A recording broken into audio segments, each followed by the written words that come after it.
Hello, everyone, and welcome back to D&D&D&D&D campaign number 1, Under Locks and Keys. Welcome to the final chapter of this campaign, Chapter 8, Under Locks and Keys. When we last left off, after poring over their notes, Anna and Dr. Ku came to the realization that the Boomergangers' final key, which they've had in their possession for at least a good long while, is currently with them on their moon base. Which, of course, left the question of how to get to the moon. Managing to strike a bargain with the Dark Elf mercenary leader you had befriended, you were led into the far depths of the Underdark, the peak of, or rather depth of usual Underdark travel, where you found some leftover starships from the days of yore, and managed to find a working portal that took you and the ship to the great desert expanse of the moon. Finding the Boomergangers' moon base and making your way inside, you found that it wasn't the Boomergangers originally. Before they came along, a strange contagion had swept through the dome, turning all those within into zombified walking corpses. Managing to avoid agitating the horde, you were led through the base quietly by a mysterious voice that revealed itself to be the Boomergangers' AI that operates their base and manages their operations. Introducing himself as Amos, the AI explained that they were meant to be a perfect intelligence to manage the Boomergangers' operation, but through spying on you through their satellite network, had slowly begun developing an obsession with Mr. Gory. An obsession that had slowly turned into love. Falling for his kindness and endless depths of honor and empathy, you persuaded the AI to assist you, even if they didn't turn on the Boomergangers outright, and attempt to negotiate a peace. However, when Lieutenant Concaro and the other admins of the Boomergangers arrived, they were not alone to conduct those negotiations. The master of the Boomergangers finally made a personal appearance, where he explained to you that the Boomergangers don't just stand for the advancement of technology, and everything you've heard about the door or what's behind it is at least partially true.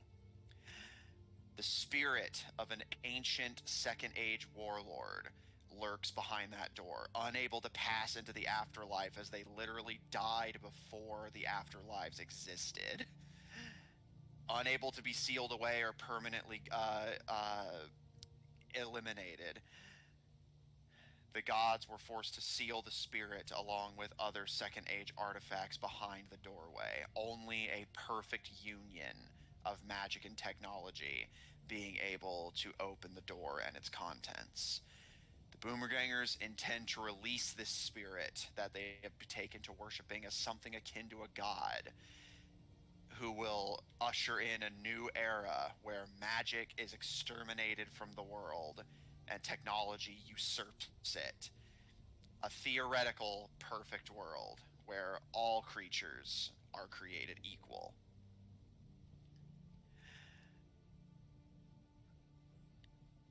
But following a bloody and chaotic battle, most of the keys have been removed from your possession, and you were forced to flee the moon base for your lives. Amos narrowly avoiding deletion by managing to blockade his code, but that leaves him unable to process anything else but his continued survival. And Alfred has sworn that when this is over, should he survive, he will do everything he can to restore Amos to some semblance of life. Forced to flee the moon base, the Boomer Ganger's warning echoes in your ears that while they would love nothing more than to negotiate to open the door peacefully, they have taken every precaution to prevent any kind of magical interference. And should you refuse to negotiate and hand over the remaining 2 keys, one of which is in the hands of your assassin ally Blue Moon, and the other in the hands of your young draconic friend Kodogwal, you must bring them the keys so they can open the door. And if you don't, they have warned you that they will burn the world searching for you, searching for them. And if that fails, they are more than willing to level Tortage and kill everyone on the island in order to blow the door open.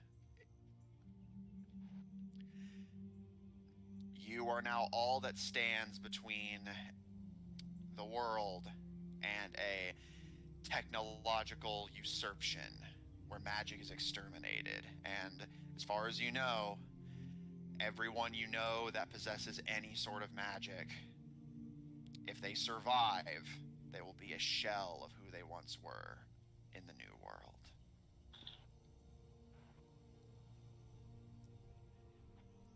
And that is where we pick back up.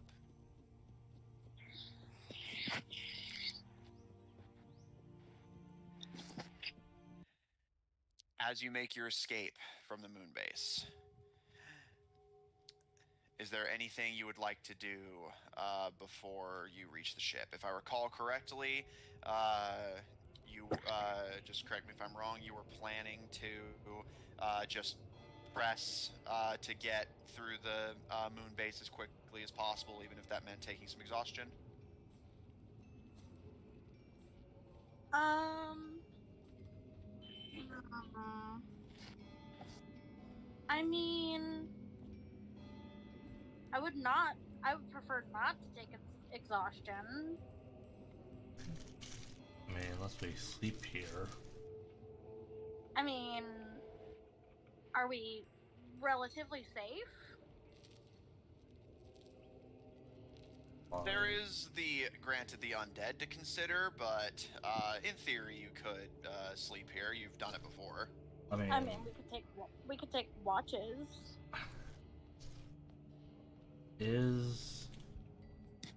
Can we see the outside? Yeah. The dome is always visible. Why? Okay, how's the outside looking? Yes. It is currently double checking here.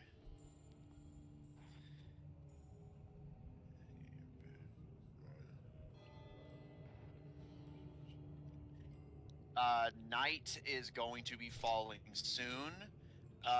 So you can see the greenery outside the moon base is beginning to rapidly recede as the side of the moon you usually see from the planet is now turning to face it.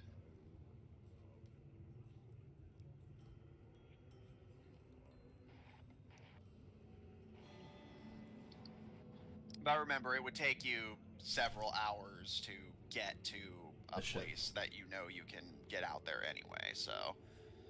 By then, yeah. Oh, and like I said, I would rather not be exhausted. We don't know, if we're gonna get attacked by the zombies or, like, if anything else is gonna happen at this point. I'd like for us to get as close as we can to our way out if we can. But we have to, set up camp. Alright, I think that's doable. Okay. In that case,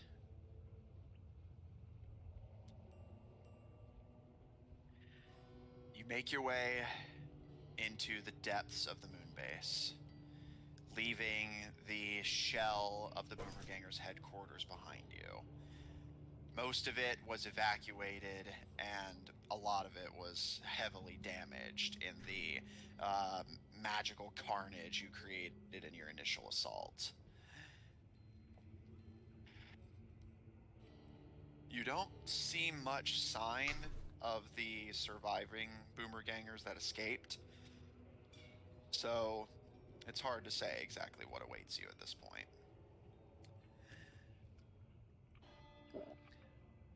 You make your way into the depths of the moon base, heading back the way you had come originally.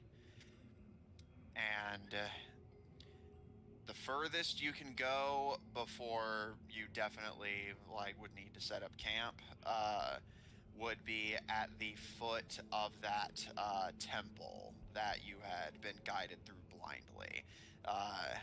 Amos might, you can call for him if you want him to try and guide you, but yeah, you would recall that there are things in there that even the Boomergangers do not fully understand, and would be better off not even seeing.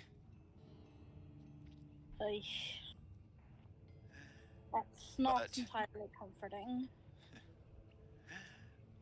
But you are free to camp at the foot of it, and then try to find your way through in the morning if, yeah, you wish to set up camp and avoid exhaustion. Yeah, definitely. Alfred, good with you? Yeah. Okay.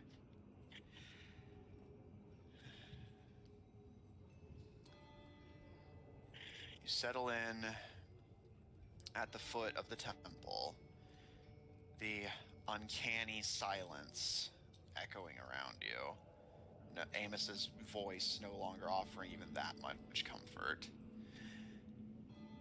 You can see in the distance your home world looming in the sky as the plant life outside of the dome recedes to freezing cold and expanse of white desert.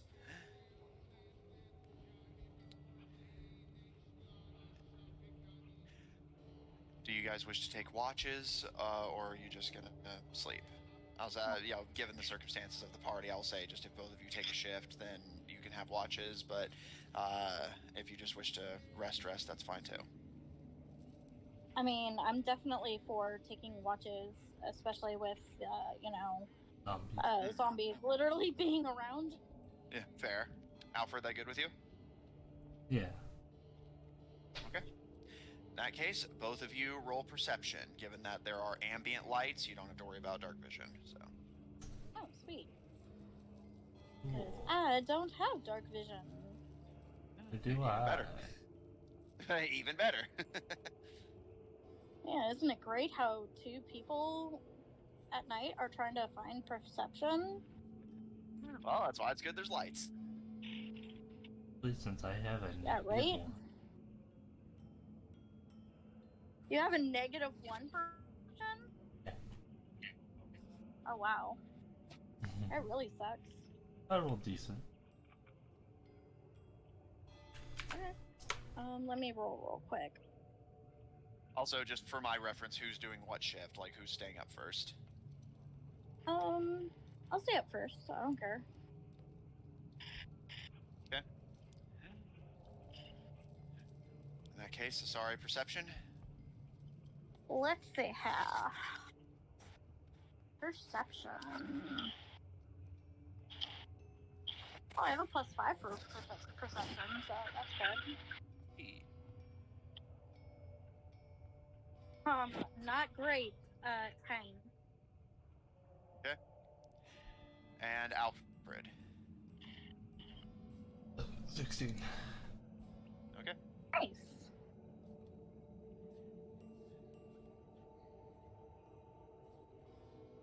You all set up camp at the foot of the temple, and Asari, you take the first shift of monitoring the surroundings while Alfred gets some sleep. But you have a hard time focusing. Luckily, as far as you know, all you have to really do is just stay quiet and make sure a shambling corpse doesn't sneak up on you, but Yeah. it's hard to focus. The battle from today and everything that ensued, both before and afterwards, swirls in your head. The master of the Boomergangers being so ruthless and cold as to gamble with your life in the way that he felt you gamble with his. Willing to use whatever strange, archaic in its own way, yet unthinkably advanced weaponry to literally level towns in an effort to chase you, to drive you out of hiding, to threaten your loved ones.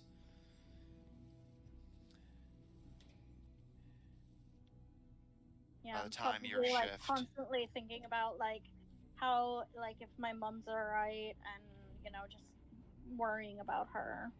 Mhm. By the time your shift ends,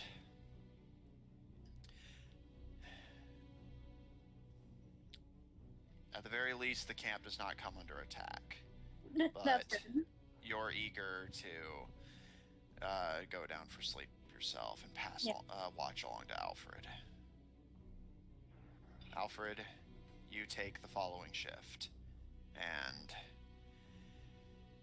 monitor the surroundings carefully. Your head a little bit clearer. Things were always very simple for you. You have a code of honor that you follow. You do what is good and right because it is good and right. But, of course, you have things to lose too. So shortly you've been reunited with your family that you sought for so long, and now a madman threatens to take it all away. For powers that you were blessed with for reasons you yourself don't completely know. Just because you're good. A strange thing that being a good person now makes you a bad person.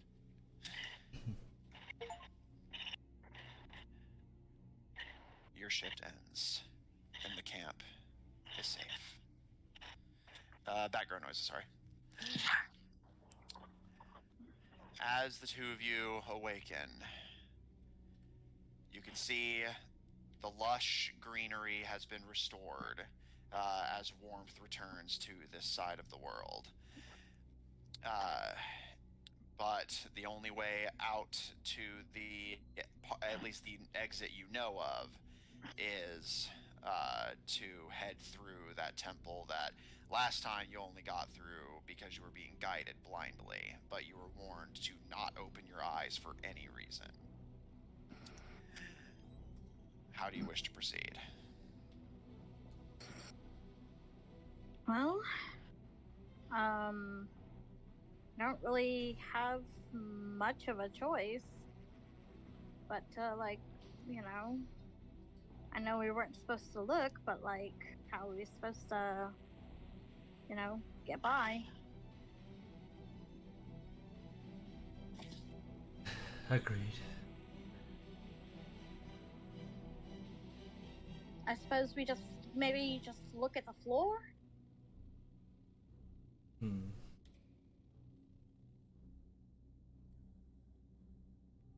Well, I know that I have protections on me, so maybe if you close your eyes and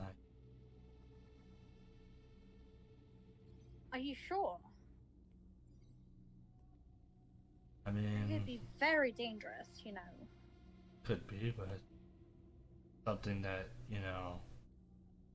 affects us by just looking at it, then better if one of us is still unaffected rather than both of us.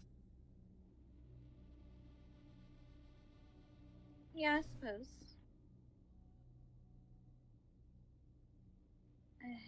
I mean, that makes the most sense. Logically.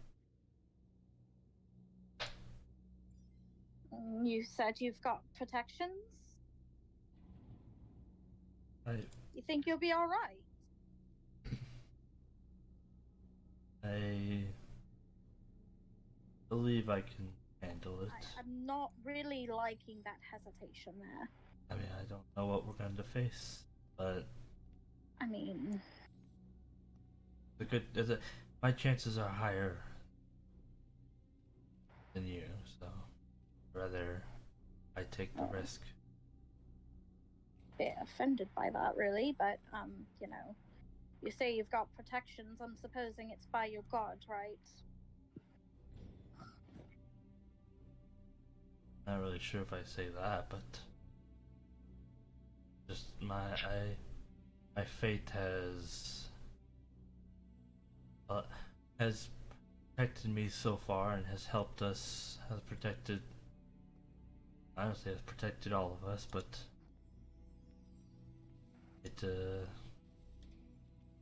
It's definitely helped, I'll say that, but on the magic I wield can help with certain aspects, so if I catch it first, then maybe I can what magic I have and make sure that we can get to. all right. That's what you think.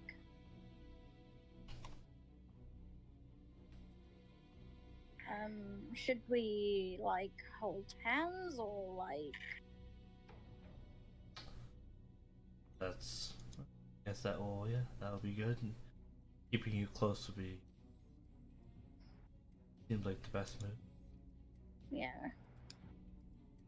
All right. Okay.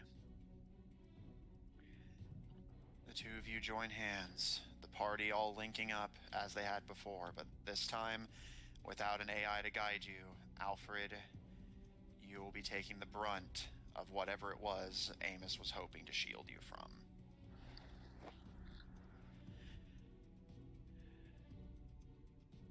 You take Asari by the hand and lead her up the stairs between the twin statues of mind flayers and head into the adjoining temple. Alfred, make a wisdom saving throw. Oh.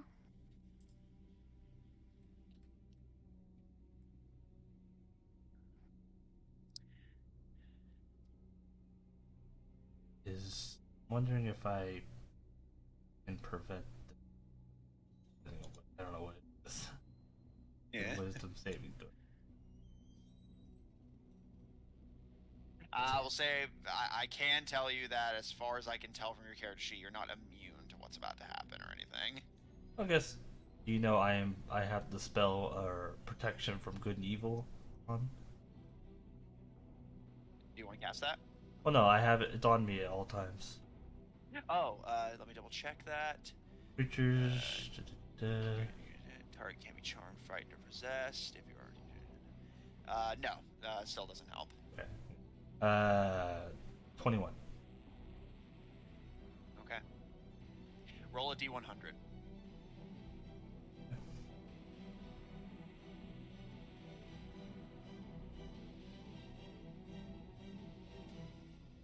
I got a 79.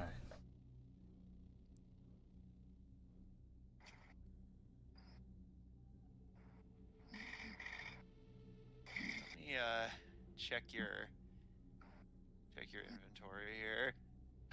Oh, that's never good. I have a whole lot. Not as ever. Besides bucket and. Okay. Bucket! Oh, bucket. Yeah, no, seriously, I hope you know, like, I've legitimately set it aside. If you find a use for bucket in this chapter, I'm officially going to, like, make it, like, an actual, like, fucking D&D item. It'll be like a lore thing, some fucking artifact bucket. Fight. I'm gonna beat the final boss with bucket. If you find a way, my dude, I'm gonna lose my mind. Alright. Alfred, you lead the party into the temple. Forced to look around and behold it all, you see murals. Great big statues. Everything inside the temple is strange and out of place. You find yourself bumping into things that aren't actually there, but then you go through things that appear to be there as if they aren't. Sorry, from your perspective, the trip doesn't feel unusual, but Alfred, you're now seeing what Amos was shielding you from. Nothing you see actually appears to even matter. And you find yourself bumping against the unseen just as often as you phase through the scene. But as you're leading Asari through this maze of a completely unnavigable geometry, you see it. A great statue. It seems like it's something like a mind flayer, but it's as if there's some instinct in the back of your mind that's screaming at you that it's not. It's something else. Something worse. Something dreadful. You were rolling for a short-term madness effect. Oh. For the next 10 minutes, Alfred, you are compelled with an overpowering urge to eat just anything. Yeah, but it can't be edible. Like something like dirt, slime, rocks. You just start eating literally anything you can get your hands on. It said it can't be edible? Yeah, but basically, like, you start getting this urge to eat things that aren't edible. That's an interesting thing.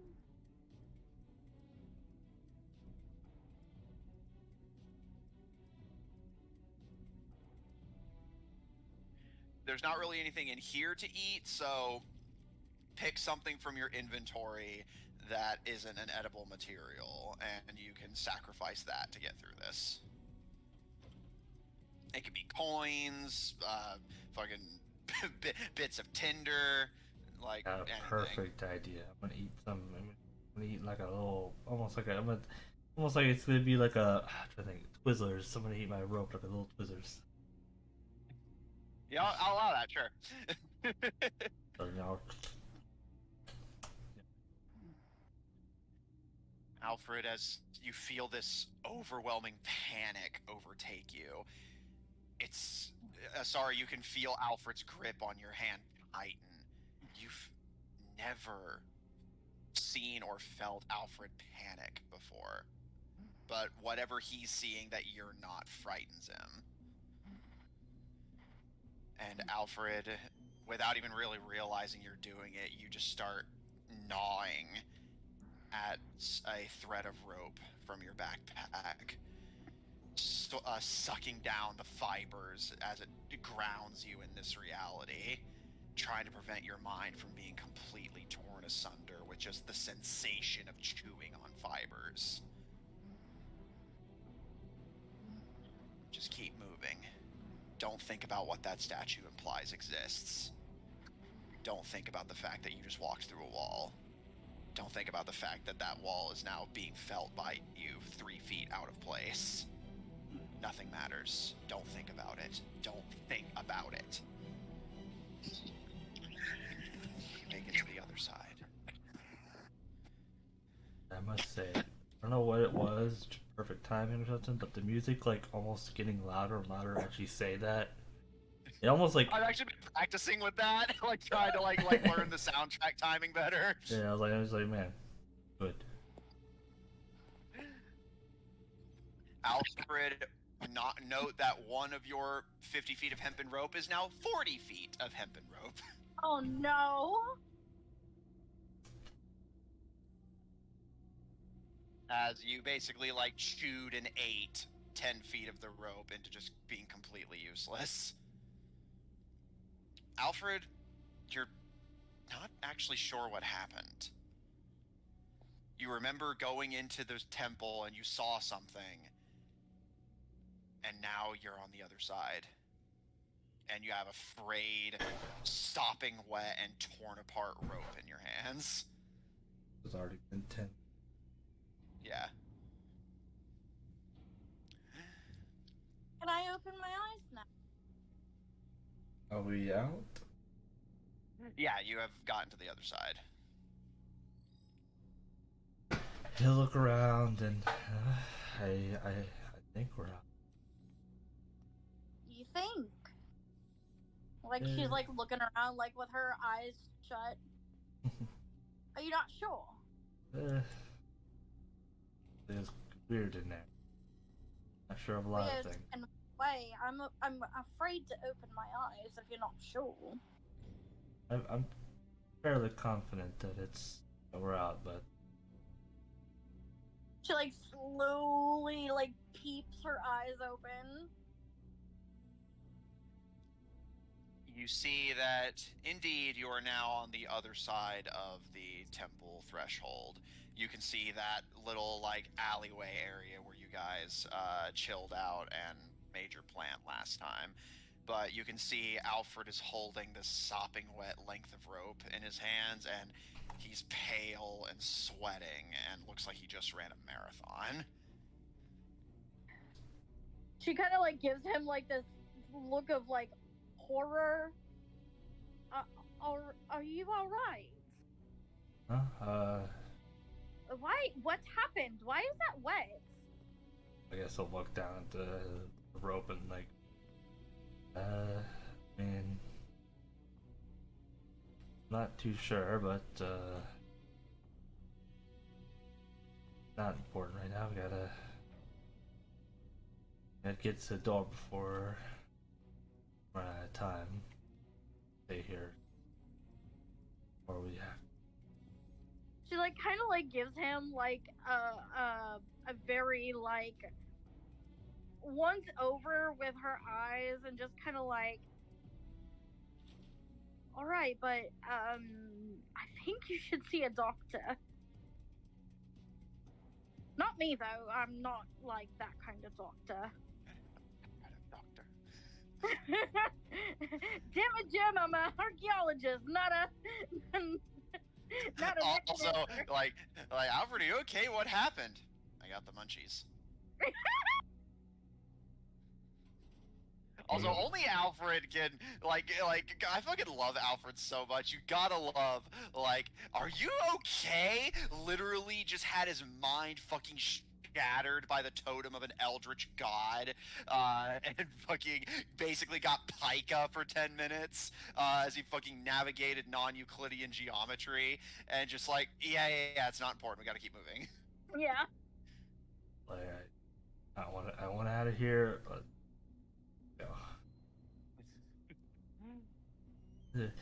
I've seen some shit, man. I've seen some shit, let's just go with that, Yeah, basically. It's like, I've seen some shit. Sorry, you have no fucking clue. Some things were not meant to be known.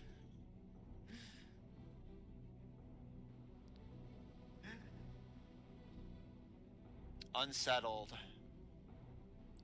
you make your way further into the city and begin crossing to the final threshold.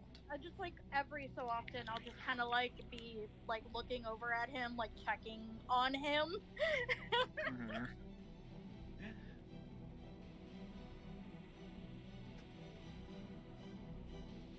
Like, you good, bro? I'm here Sorry. to check out. I may not be a doctor, but I know CPR.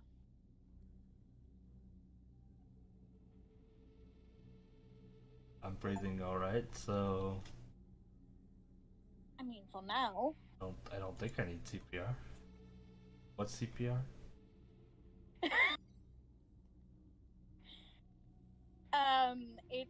It's basically like the breath of life. Like if you were like dying and not breathing.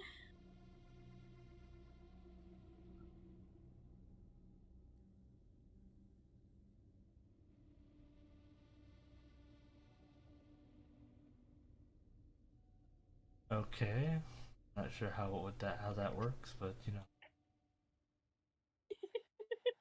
I will take you on.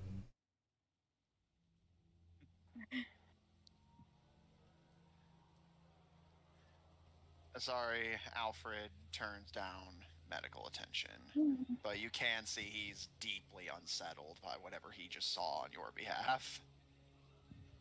Yeah, I'm just gonna like constantly like look at him, make sure that he's okay, and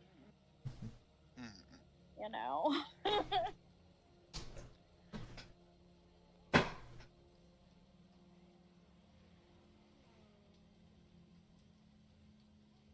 Making your way back the way you remember coming from.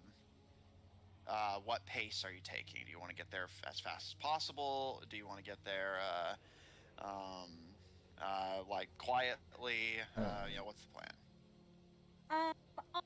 I'll follow. I'll follow his pace. You know, mostly looking after him, making sure he's not gonna fucking pass out on me. All right. Alfred, what pace do you want to take? You can go fast to, well, be fast, but that obviously will make noise. Go slow to basically make absolutely sure you don't agitate the undead, since you especially know they're populous in this dome. Or you can just take a normal pace and, hope for the best. Like, you won't attract them, but you won't lose time either. I'd like to get that door as soon as possible. Taking it fast? I would say moderate speed, like a little, like, he said like a jog pace. Okay. Noted. All right, I'll follow his lead. Okie dokie. You make your way into the city and start heading towards that facility you remember using as an entry point.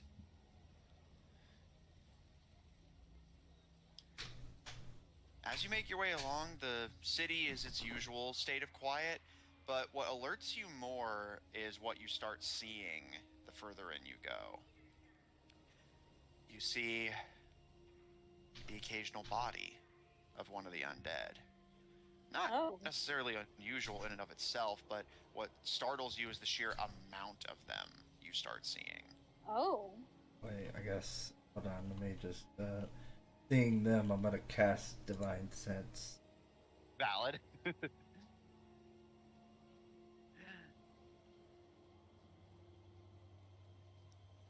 Are they dead? Yeah, that's fair. Yeah, yes. are they dead? Casting Divine Sense, you may breathe a sigh of relief. These are re-dead. Oh. Re-dead. Re-dead undead? They're not a problem.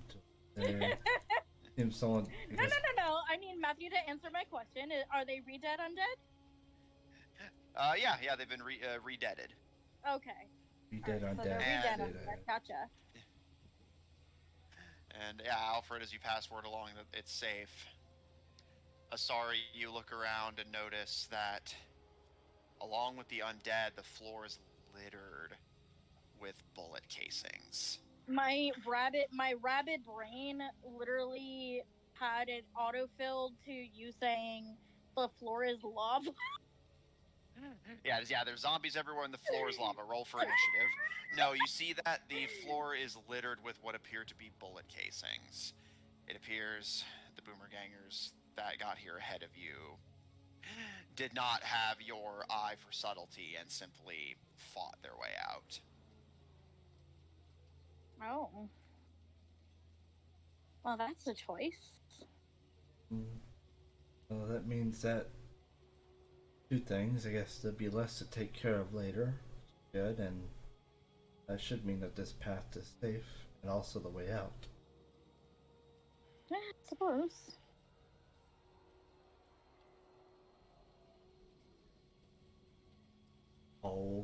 Alfred will keep going.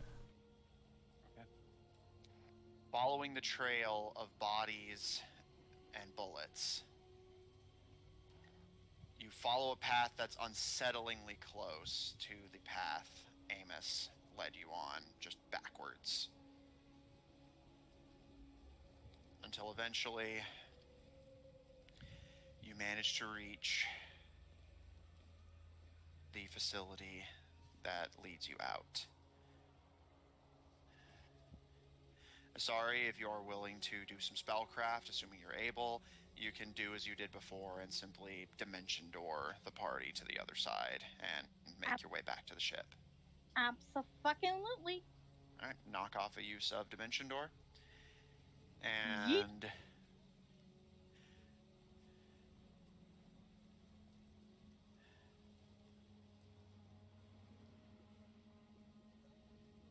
you quickly make your way back through the lunar forest, leaving the once Boomerganger base behind you. And thankfully,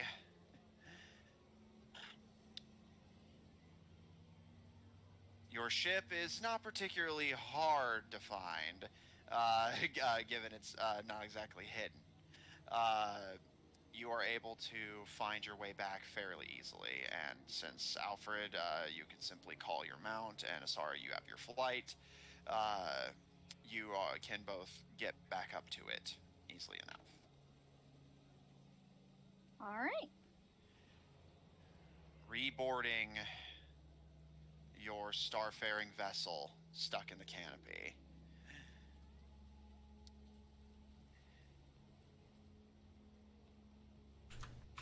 As you all climb aboard, Avaben greets you, and as you prepare to leave, pipes up as you guys start getting ready to head to your respective wheels and take the drain that the ship is going to put on you. You guys were gone for days. What happened? A lot. A lot. The important fact is they were here. Well, at least, yes, but they got the items we had, and they're now after door. They're after all of the other keys and also everybody that we know and love. And then threaten to take down an entire city to open the door, whether or not they have the keys. So we're pretty much fucked at this point.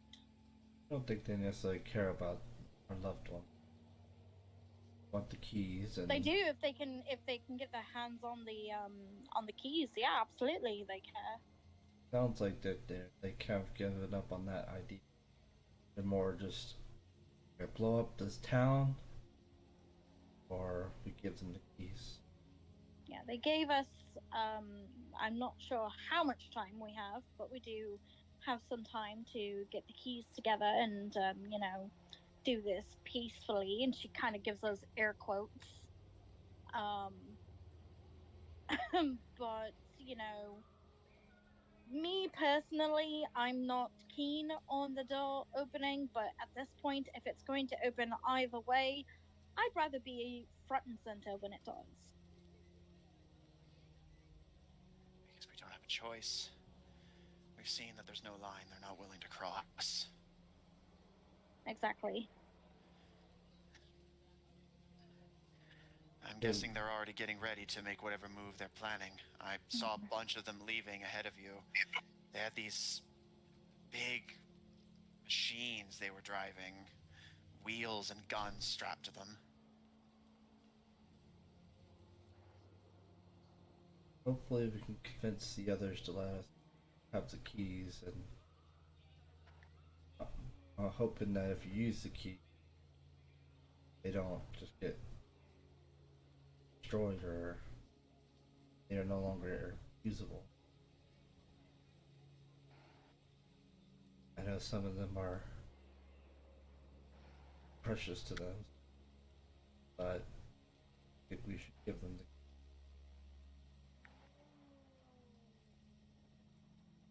I don't know about giving them the keys, but like if we were to, meet up with them, I suppose, and like I said, if it's going to open either way, I'd rather be front and center when it does.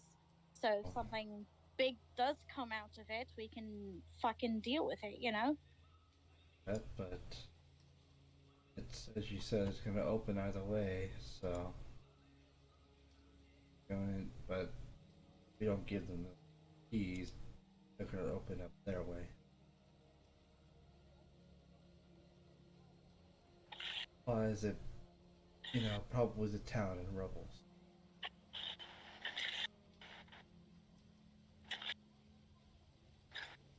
Otherwise, I would agree with you. Giving them the key would not be the best idea.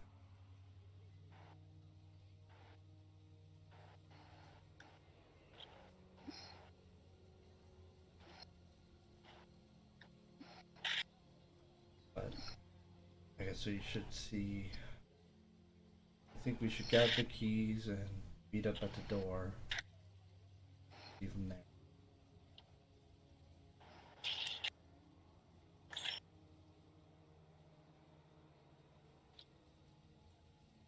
I don't care how it's executed, to be quite frank with you. Like I said, as long as I'm there when it happens, I don't really care. I just care that we're there. And we help take care of whatever it is. Yes, sir. Anna gives a nod of agreement. I mean, they're not really giving us a choice. If it's... I mean, otherwise they'll just sink Tortage to get it, and whatever it is that's down there that is going to get unleashed anyway. Yeah. And that machine, Amos, he said that the Master would be willing to negotiate with us if we give him what he wants. At least maybe we can try and get a favorable deal. I mean, Anna, I'm gonna be quite frank with you, love. I don't think there is going to be a reasonable deal here, because these people are after whatever is behind that door. You know, they think it's some grand, machinery that's going to change the world. No, they think it's someone. There's a person behind the door. For what he said, I think it's just both. The person who has high technology enough to rival the gods. They want to kill the gods and kill magic altogether. Which would be bad for everyone. But Amos has suggested the best course of action is let them open the door while his guard is down. We kill him. Yeah. He's convinced that he has some kind of high ground on us, that not using magic makes him better than us. If we can take advantage of that, might be our best way to make sure everyone's safe. Whatever thing he says he has, if we just try to ambush him without striking a deal, he's just going to end up blowing up Tortage anyway. Exactly. That's my point. I would rather us help them open the door, deal with whatever's behind it, rather than, take down an entire fucking city for the sake of whatever's behind that door. Yeah, it sounds like we're in agreement of giving them peace. Well, the other keys are with our friends. Yes. Who are currently in Australia. Well, at least they're heading that way. They couldn't have got there that fast. We still have some time to travel. We can go to the portal that we came from. Well, she gestures to where you can see the planet from the dome. We can always take the long way. See any other option?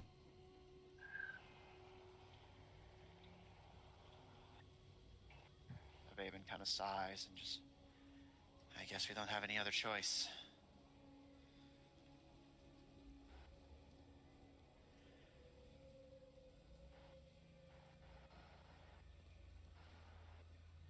As you prepare, obviously, as spellcasters, you two can take the wheel as you had done before.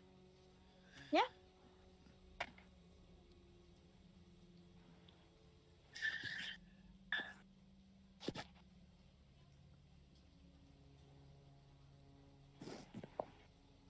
Both of you make an intelligence check. Ooh.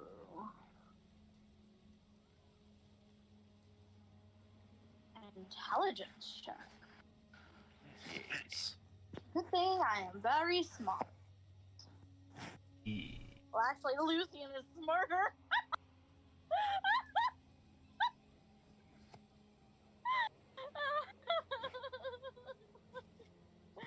That's funny. Natural 20, though. Plus All 4. right. Alfred? 10. Okay. Lucian is smarter than she is. That is so funny. Hey. Sorry, I had to spread it out thinner. Yeah.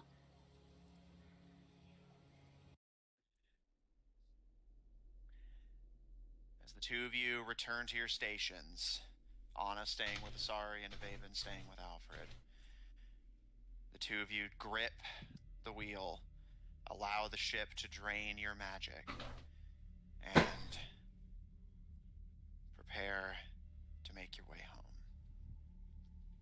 I feel so tired after this. Anna kind of gives you a slight smile, kind of watching a little nervously as you once again enter that kind of dazed, omnipresent state where you're just aware of everything on the ship. Yeah, like, oh man, I'm really tired. Oh no, we just gotta get home. Oh, Hunson's so good. I loved my pillow.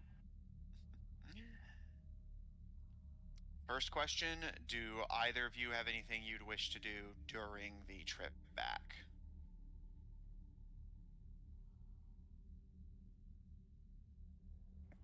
Nah. I'm just gonna try not to fall asleep as my magic is being sucked out of me. All right. And Alfred, anything from you?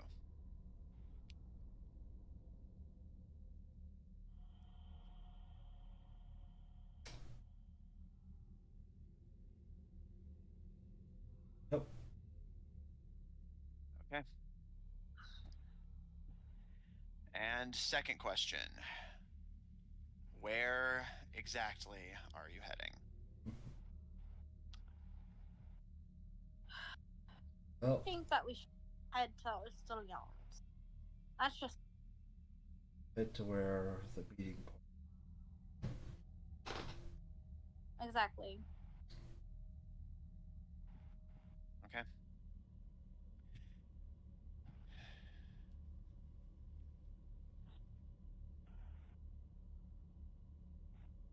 You make your way down planet side and approach the burned out remains of the Sherwood Forest. You know that more than likely your gathered allies will have to cross through this area anyway to get down to Ostilion, so you can just intercept them and inform them that things have changed. Okay. Since that will obviously involve at least a little bit of waiting, is there any, basically any note you want to make about what you'll be doing in the interim?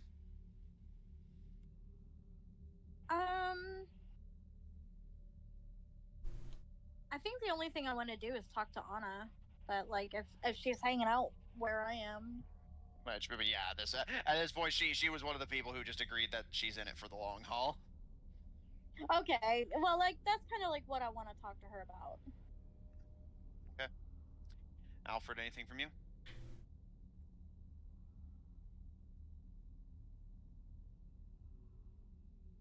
Is a no.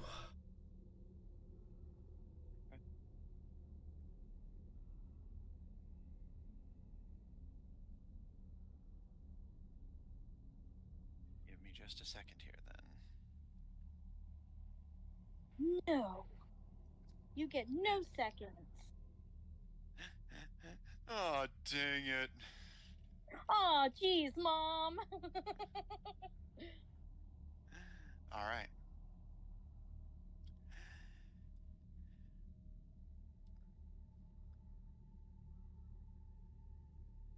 The trip back planet side at the speed you're currently going takes a few days.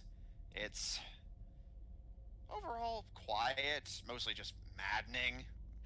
Infinite darkness and stars all around you with nothing but the moon on one side and your world on the other. But Yeah. it's also one of those very humbling experiences, seeing the world from this high up. No borders, no division other than those of tectonics. Even the dominions of the gods aren't clearly visible from here. It's just a little blue dot with a lot of lives on it. It's humbling in a certain way, yet Alfred, especially given what you saw in that temple, it's also strangely motivating. It's also tiny in the grand scheme of things. You've seen and grappled with things that most mortals would never even think of. And yet here you are. And I think we can all agree it's not worth making that little blue dot gray.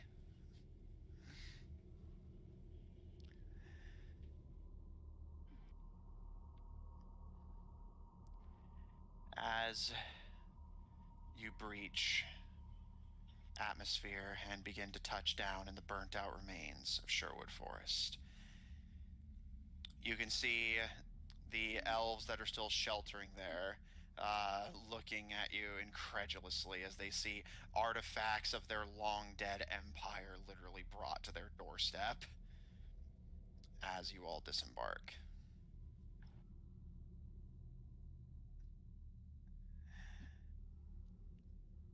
With little else to do but prepare,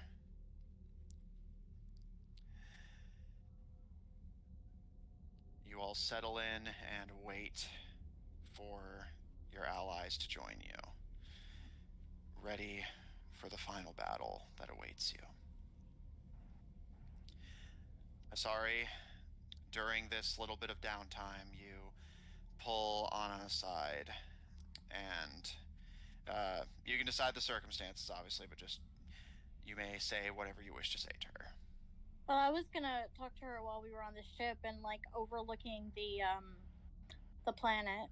Okay, sorry. You didn't say you wanted to do that until I asked what you want to do once you hit the planet. So okay, Oh, so I'm sorry. I'm sorry. yeah. Whenever I ask, like, is there anything you want to do during the trip? That's what I mean. All right. So while you're on the ship, then. It's okay. It's okay. It doesn't have to be that way. It's like No, I was just like, yeah, if you want to do it on the ship, you can do it on the ship. So as you're on the way to the planet, then before you arrive, you strike up your conversation with Anna.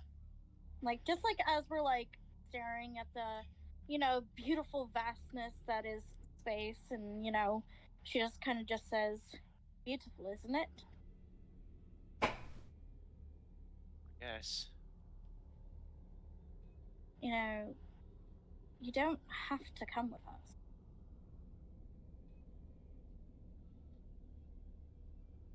I mean, you must be right scared out of your mind.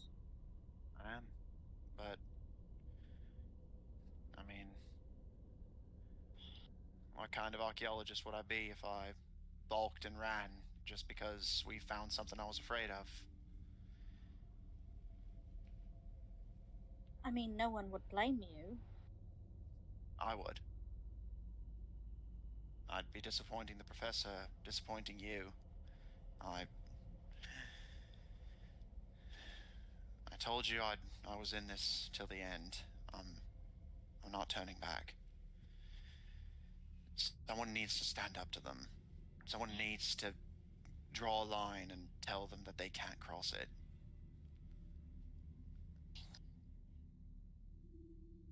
mean, I can't believe that they just want to take away everything, you know?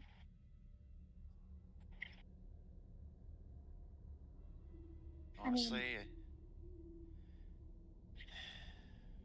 is it bad that I can kind of understand?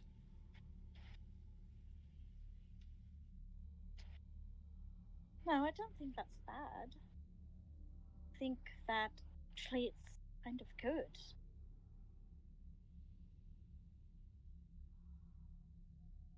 You know, I think, it's really hard to, sympathize with someone who looks like a bad guy. But, you know what it's like to live without something. You know what it's like to,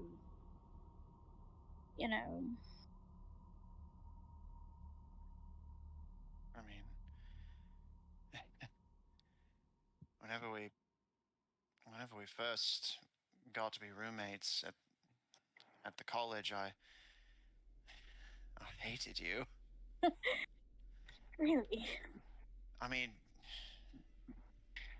you didn't have to make the sacrifices I did. You didn't have to work the same way I did. It was frustrating watching all this stuff just come naturally to you.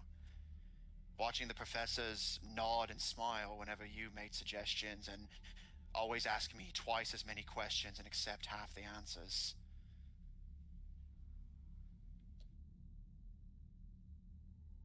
I'm not special like you are. I'm not. Oh, bollocks. Look at you. You're beautiful. I mean, I've never seen anybody like you before. And you are so incredibly smart and talented. They're stupid if they don't see that. Thanks, love, but I'm not special, and that's okay. I mean, she gestures to the planet visible from the dome. Look at it down there. If you just seeing it from this high up, you would never know that there's a whole world of different people down there. All of them having their own little thoughts and feelings, and I think that's the difference, you know? I'm not special, and I know I'm not. This, and she gestures to the space that you had been looking at when you said it was beautiful. I just see darkness and little lights. I know that all those places probably have their own people with their own feelings, but that, she gestures to Terra, that's what's beautiful to me. It's home. It's my shitty little rock in all this darkness. And I don't know, what helped me stop feeling that way about you was realizing that, sure, you're special and I'm not, but my life is special to me. And You're special to me. I mean, you always have. I mean, even though you hated me, you were always so lovely to me.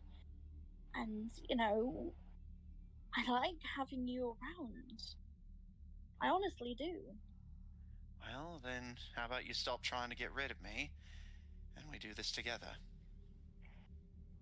I'm not trying to just get rid of you. I'm afraid for you. I don't want anything bad to happen to you. I don't want anything bad to happen to you or me either, but I can't just do nothing. Sorry. I'm not just gonna sit by and let the special people save me. I told you I'm done with that.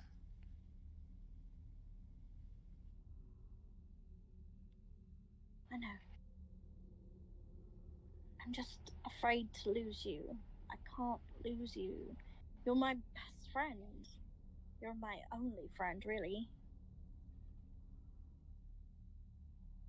She kind of shakes her head a little bit at that, but doesn't press the matter.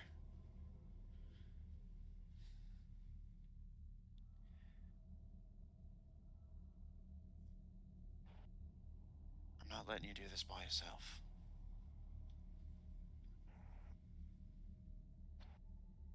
I take your hand, but I think if I took my hand off this thing, we would be dead in the water. Yeah, let's not start drifting, but thanks. And she, yeah, she had kind of taken a seat to just kind of have her back to the console, just kind of reaches a leafy hand up to place it over your own. Give her a smile, a very tired smile.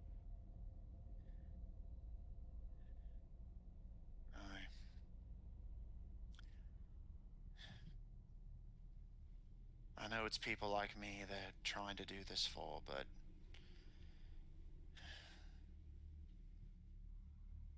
I just don't think it's worth it.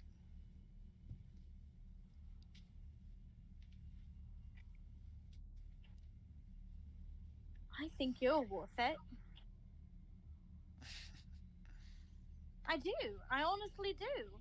And you know, it's just... all of the pieces of shit that's down there, you know, whether or not they're my friends or not, you know, my mum's down there, definitely with that. You know, like you said, it's home. And, you know, this is all we've ever known. I think that, you know, our shitty rock and the shitty space that we're in right now is all beautiful. But, you know, I think it is worth it. Yeah. It is.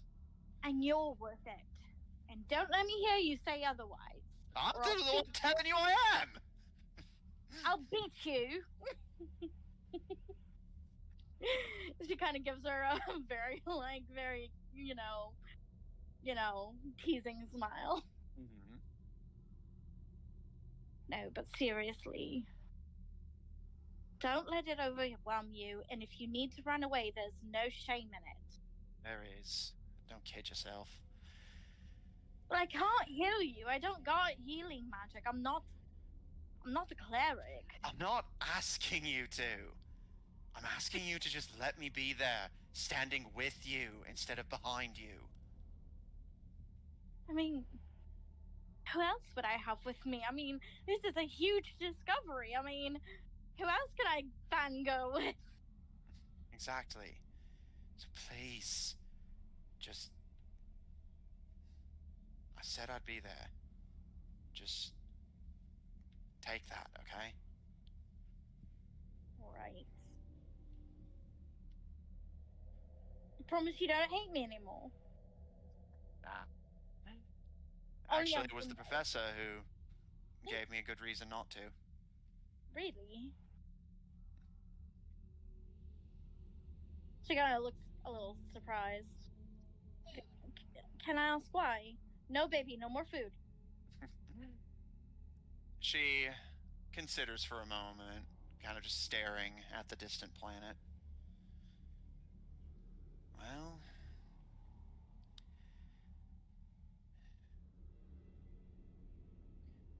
hey, I think he realized how I was feeling. Pulled me aside after class one day. Asked me asked me why I was getting things wrong that I normally wouldn't. And I eventually admitted that whenever we worked together on something, I'd change all my answers because if there was even a chance that I'd get something right that you missed, I was willing to fail a million times since I never had the same chances that you did for success anyway. Figure I might as well fail harder if I couldn't succeed like you. And he told me that people don't normally care about people like us. You know, everyone thinks about the people like you. But the people like you need people like us to balance them out.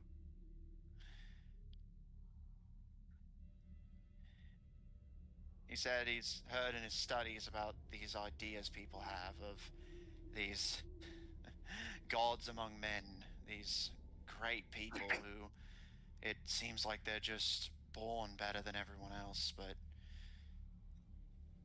it's not just the fact that they're better than everyone that makes them do what they do. It's having people like us to fight for, to care about, to push them. And he said if I wasn't willing to do it for you, then I should do it for myself. Because, you know, even plants that don't talk, they can't just have rain and nice voices. You know, they need a little bit of burning sunlight, a little bit of pressure from the ground. Some plants actually can't survive if they're given too much of a good thing. And, you know, I told him it was bollocks at the time, but I started thinking after a while maybe he was right. That it didn't matter if I was special to everyone.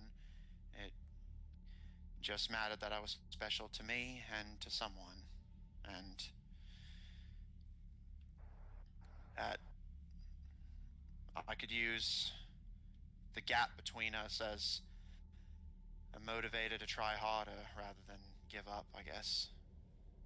I can't fix the world. I can't change the way things are. But, you know, that's part of the reason I ended up going to Tortage in the first place with him. I wanted to pursue an independent study. I wanted to... Part of me was hoping I would end up solving this whole mystery first. But now we're doing it together. Isn't that That's the fantastic? thing is, I think the professor's right. Maybe if it wasn't for me, you wouldn't be here. So, I don't think of it like we're solving it together, because I don't know if that's really true. It's not the way everyone else is going to see it, you know? But Well, I'm going to make sure they do see it that way, you know.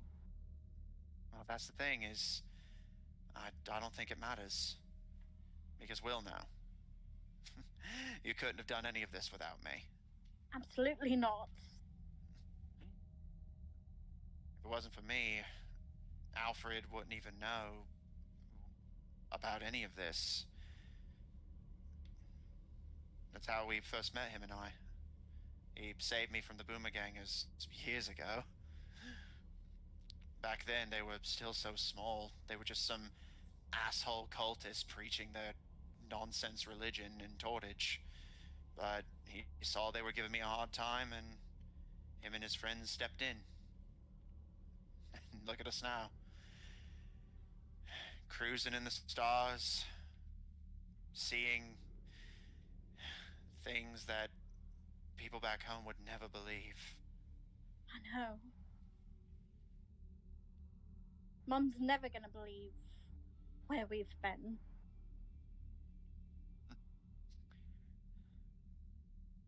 But you'll know. I think the professor's right. If you can't do it for anyone else, then do it for yourself.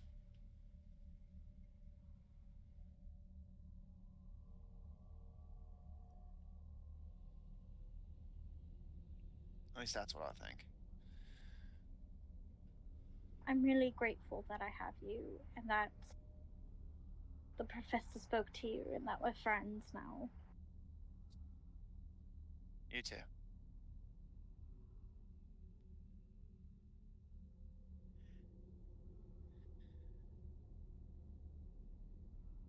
Now,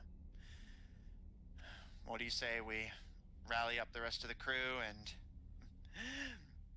prepare to Shove that fancy tech where the sun don't shine. Yes, I would love that.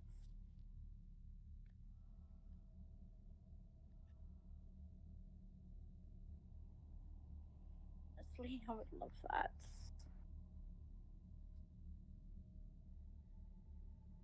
Is there anything else you wish to say to Anna before you go for your landing? No, that's all. Okay.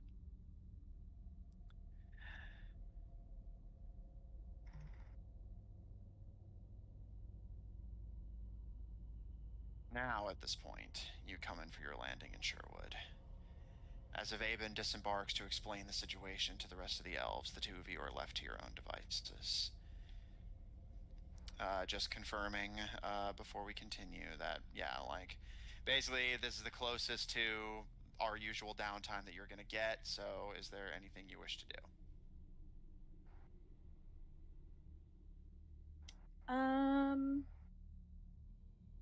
So how much time do we have? You don't know exactly how long it's going to take them to get here. The exact location they went was kept secret to avoid the Boomer Gangers tracking them. But they did say that anyone who was willing to come would come. You just have to hope that Blue Moon and Kodagwal are among them.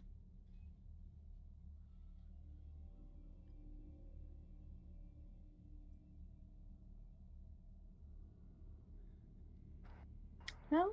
I think I'm good. Okay. I think Austin went to go take out Peach. I'm not sure. What? Oh, there you are. I thought I heard the door outside. Yeah, so Austin, I'm assuming you're good as well? Yeah, I mean, he's just he wants to just look, try to find them as fast as he can. Okay. So, I guess just to confirm before I start having time pass, are you just going to wait here for them and see if they arrive, or see if you hear anything, or basically, is there like an upper limit to how long you're willing to wait before you just crack and go looking for them? Just.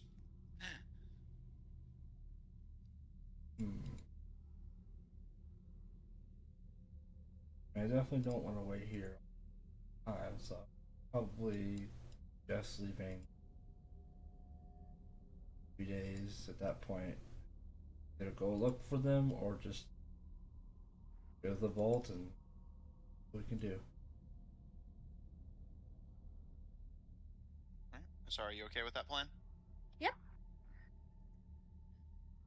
Okay.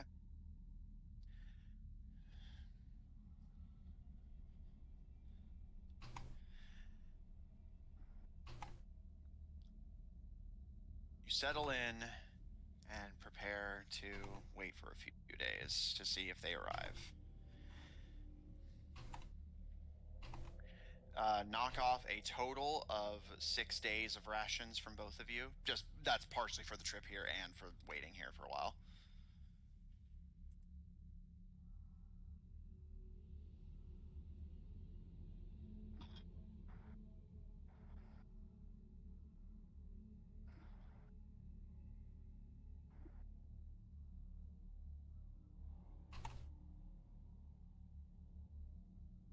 But eventually, as the sun rises and sets, the two of you occasionally looking up at the distant moon and considering how strange it is to now know what it's like up there. Probably one of the few Terrans who can lay claim to that experience.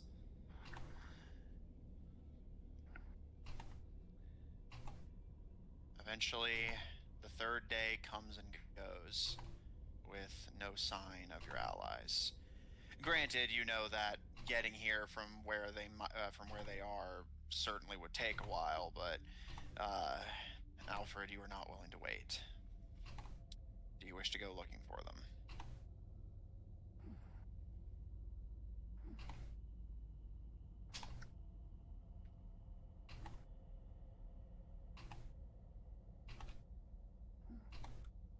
Al? Yeah, I'm just trying to think like. No, yeah, just you don't make noises when you think, so I was just making sure you heard. Yeah. I'm just trying to think like, just be faster, just so that the or looking for them Or would we be able to find them? So many questions. The little answer.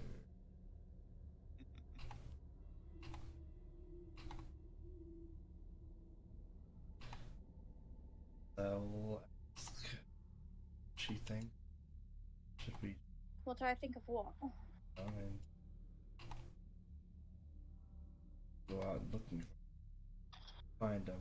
Not go to the door, right? I mean, are we already in Astillion? Remember, Ostilion's in the Underdark. You're currently in Sherwood, which is just outside of the entrance into the Underdark from there. So, if they're on their way here, if you wait here long enough, assuming nothing happens to them, they'll eventually show up. We don't know when or what time they're supposed to show up, do we? Yeah, you don't know If- where. Again, they didn't tell you exactly where they were staying to avoid the Boomergangers finding out. So, you have no idea. Okay.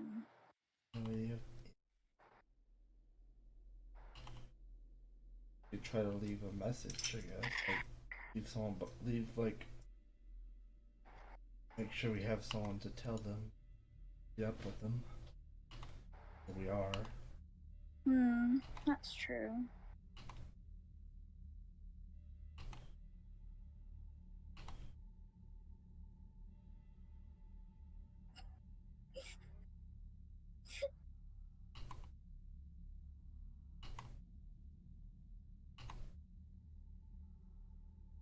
Your thoughts?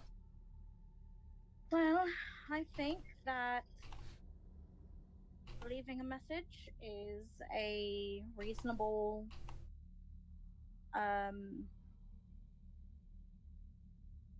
think that's a reasonable thing to do. You know, we've got things to do, but like we don't know how long we have, but we also don't know how long they'll be. DM, how long have we been gone? And how long ago did I send the message? You sent the message to meet up with you about, at this point,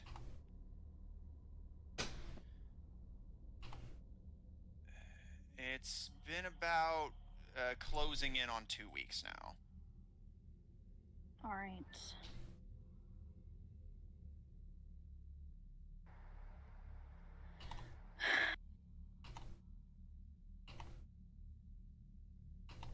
Well, there's a lot of possibilities here, is the thing, is that they could be close by, or they can still be far away yet, is the thing.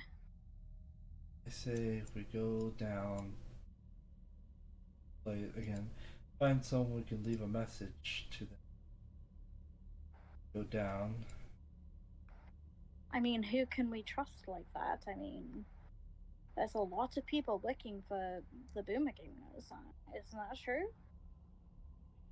Sure, but be in their best interest if they brought them to or brought them to them.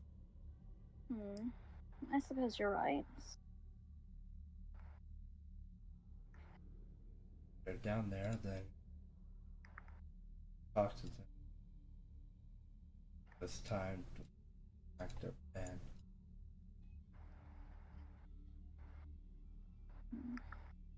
She kind of like frowns in thought. Yeah, that does seem reasonable, doesn't it? But I'm not sure if these people are feeling reasonable, you know? Sounds like you preferred not to act this plan if you didn't have to. I've left him no. Yeah. As long as we make clear that we're willing to give him the artifacts, then that's him having a bit more reason. Yeah, that's true. All right. Then let's leave a message, I guess, and then head out, right?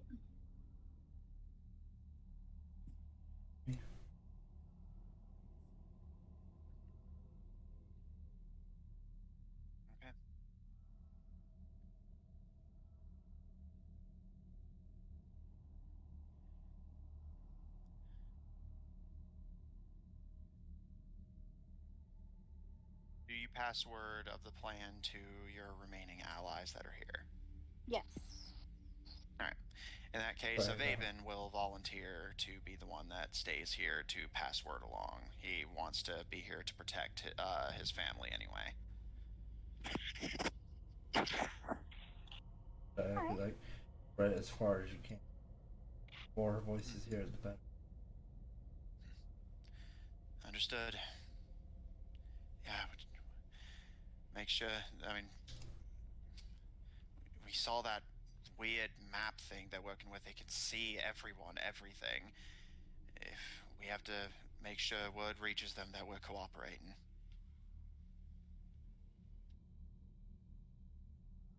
I'll pass word along.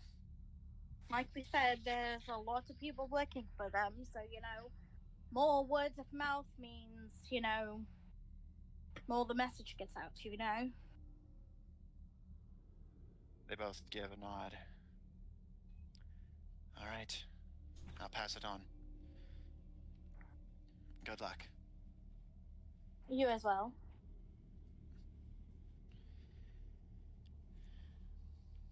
And with what preparations you can enact, what do the two of you wish to do next?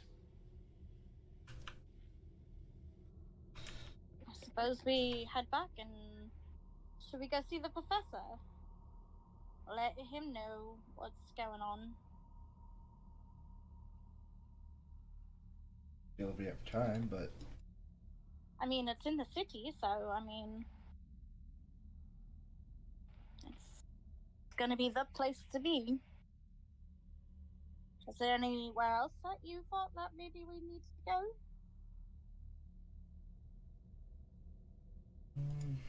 no, not particularly. Get to this. We'll make sure that city is safe. Yeah, that's why I'm proposing that we go to the city. I would like to go check on the professor and, as you say, the city.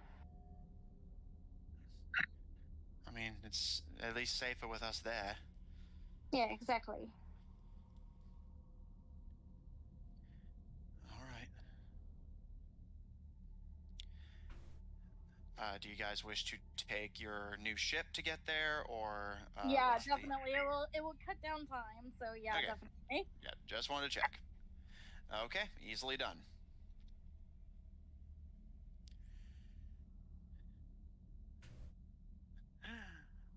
Working with a ship like this, you are able to travel distances like that pretty damn fast. And with no time at all, basically, you are able to reach Tortage. You can see the pirates and criminal scum of the city staring up at the flying butterfly ship in awe as you try to find a relatively doable place to land and disembark. You can see some of the people here are instantly crowding around as you disembark from the ship. Likely discussing amongst themselves what the best strategy might be for possibly taking it. Is there somewhere we can? I mean, is there somewhere we can keep it safe? You can take it deeper into the jungle, but at that point, like, theoretically they could still reach it. They just have to be, stupid. Yeah. Can we land it on the roof or some shit, and I can dimension door us down? You could, but then the ship would just kind of drift and, Yeah, I suppose. I don't think they even know how to use this ship. Likely not.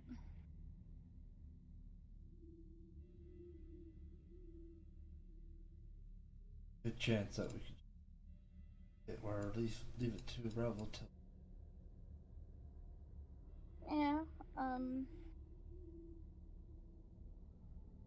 Let's see. Do I have any money? Maybe I can hire somebody to watch it.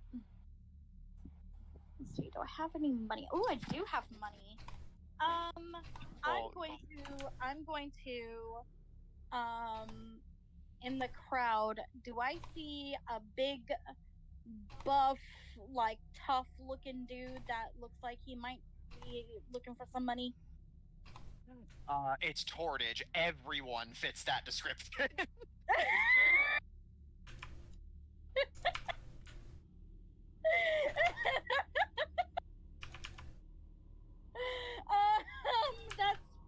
That's fair. That's fair. Jeez and crackers.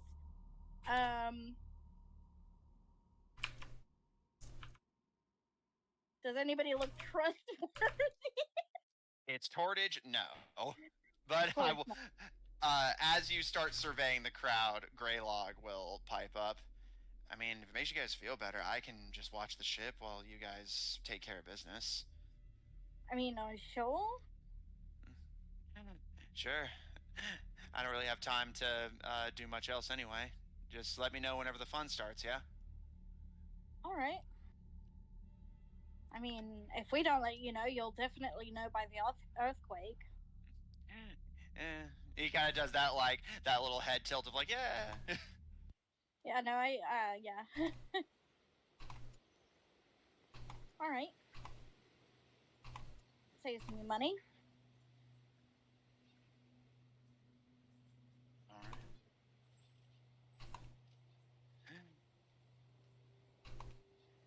As the two of you disembark, you can see among the usual Tortage scum, you can see Dolly is eyeing the ship with vivid and obvious fascination, probably already crunching the numbers in her head of how much that would be worth and if she can fit it in her wagon. I'll just be like, no, bad Dolly.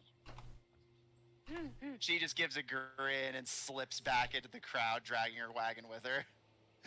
And Mark will kind of sidle up to the two of you and just find anything interesting? I mean, I think that kind of speaks for itself. So it does. Fortunately, I'm not sure if I can fit that in my store, so you can keep it. You're not getting that. Are you crazy? Oh, I already got everything I wanted. I bet you did.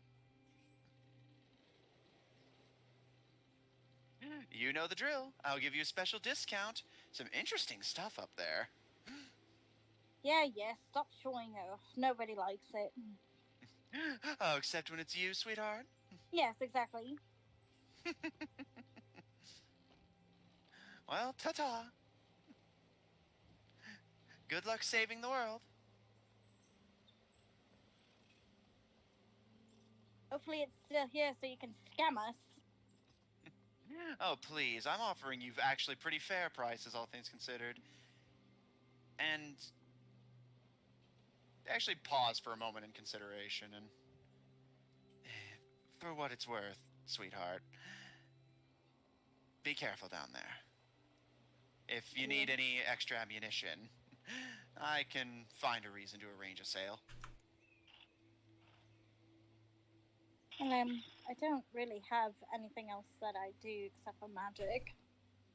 Unless you've got something for that too. I'll have a look around. I'll come find you if anything speaks to me. But Thanks. And I mean, I was just teasing you about the scamming. I hope you know that. oh, it's what we do, sweetheart. Don't worry about it. I actually do think you're quite lovely. You as well. Well, in case something happens, and he looks over both of you, I appreciate all of this, you know. I'd been wanting to get out of the store and actually see the world for a long time. Traveling with you guys gave me the excuse to do it. I've seen some incredible things and found some incredible treasures thanks to you. And you may not have known I was there, but I consider myself a part of the team. Good to know. Quite adorable, actually. Oh, it's what I do. They do a little hand wave. So, I just wanted to say, it's been great traveling with both of you. It's always And a they pleasure to see you will and- do a little stoop and give both of you a little kiss on the cheek. Oh, bless. Take care of yourselves, and if you need a set of fast hands, well, let's be real, you know I'll be there. Yeah. I need to get first dibs on some of that treasure down there, after all. Oh, don't stop. Gotta give a girl a chance. But is there anything I can do? Just honestly, just try to stay safe. We don't really know what's behind that door or what's going to happen. So just try to. I know that you are enjoying yourself, and I can appreciate that. You know, I've quite enjoyed traveling too.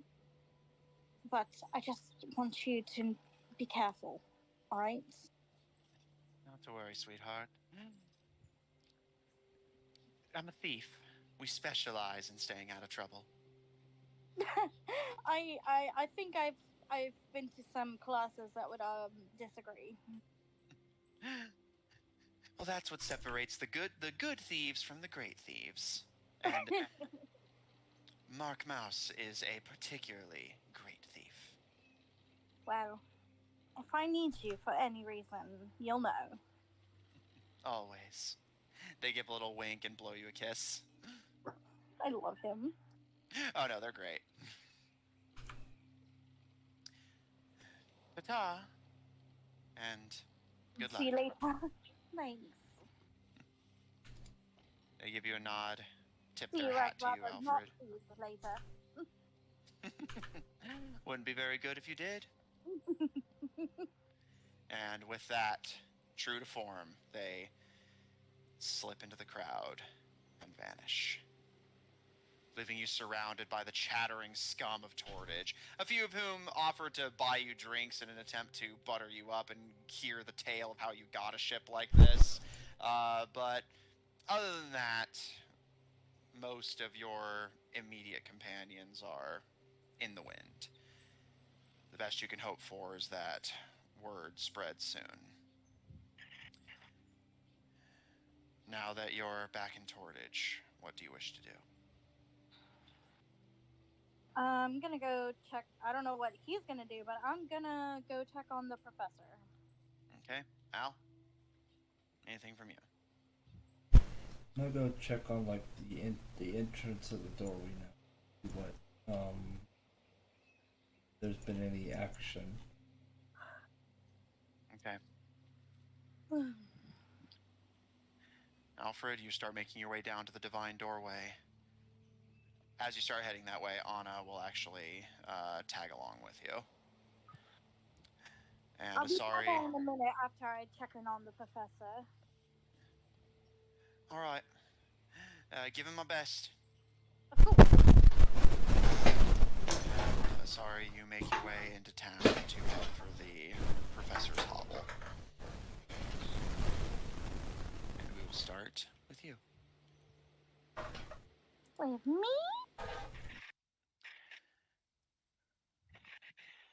Sorry, you reach the professor's usual domicile and knock on the door. You hear silence on the other side. Professor, it's me.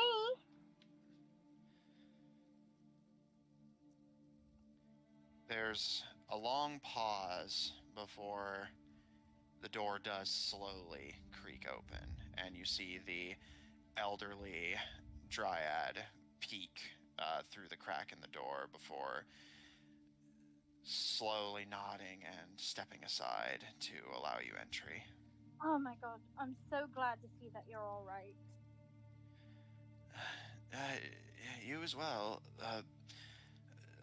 I've been hearing strange things in the town gossip. Yeah, let's sit down and have a bit of a chin waggle. Of course. I always have time for you, dear. And as you bring him up to speed on what's happened, as per the norm, is there anything you want to specifically leave out of your retelling? I think so. I don't want to purposely keep anything from him. That's fair. Just want to make sure. Okay.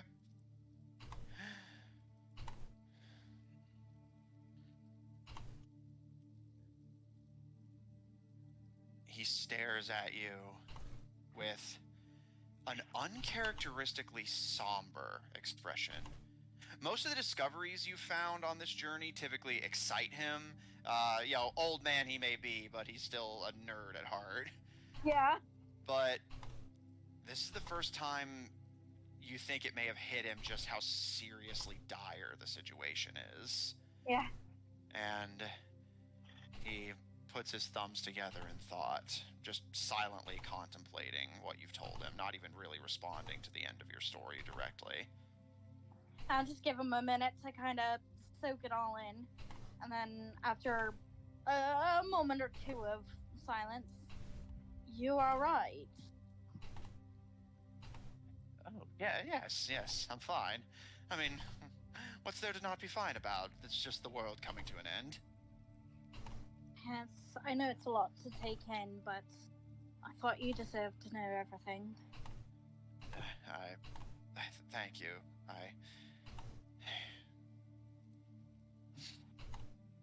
Well, I think what we have to do next is obvious. Oh, yeah?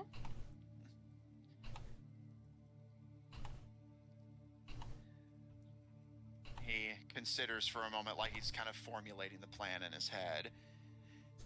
Which does interest you because for most of this journey, he's been just sort of like a passive, more mentor. He hasn't really gotten actively involved for the most part. But after a moment of thought, he gives a slow nod.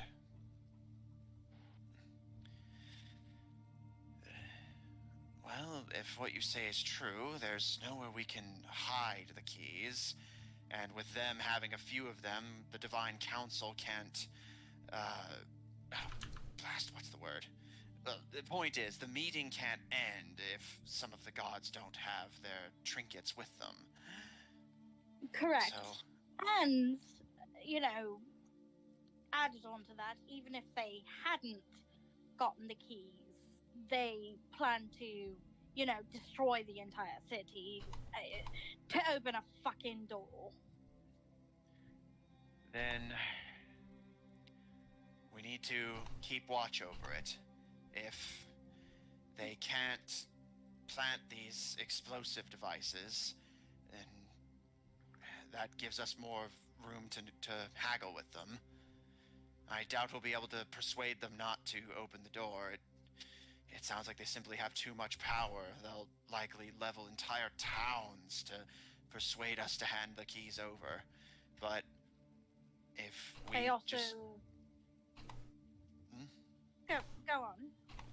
I was just going to say, if we can prevent them from planting the bombs, then at the very least we know, well it's not safe, but it's safer. Paul and Honor had already headed down to the Divine Door, so, there is that. But, and I'm going to head down there after we speak. Oh, yes, of course. I'm coming with you. You what? I'm coming with you. Are you sure? I may be an old dryad, but I taught you everything you know. I'm not helpless. I know, but you're, she kind of like... He's seriously daring you to finish that sentence. Never mind. Well, what are we waiting for? Let's go. Yes, sir.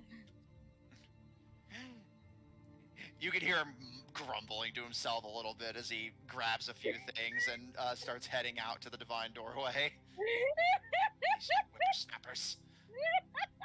Little sprout grows its first blossom and thinks suddenly knows everything.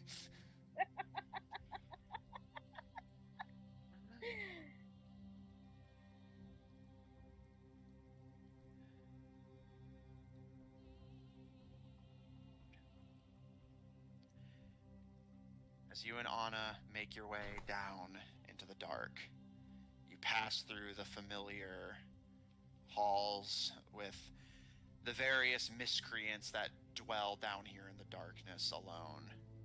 They watch you curiously as you pass through, before eventually you reach the point where it all began.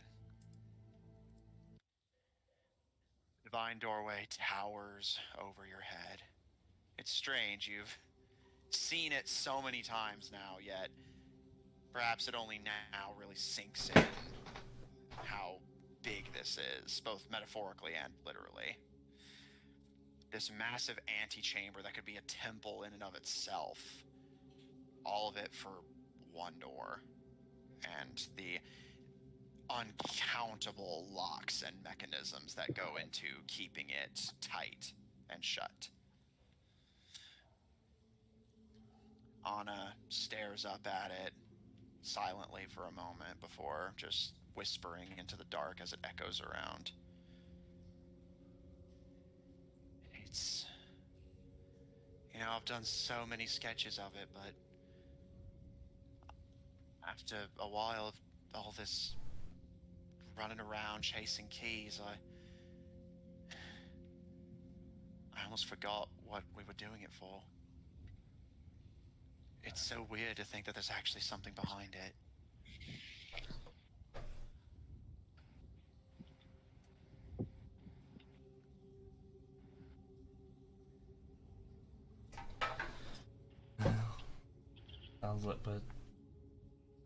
Sounds like we're about to see what's behind it.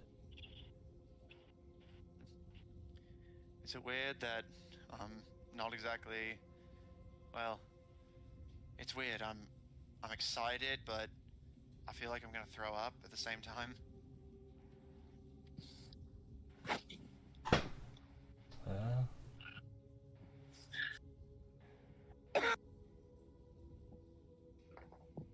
I'm gonna pull out bucket if you need something to throw up into. Oh, please, I can't.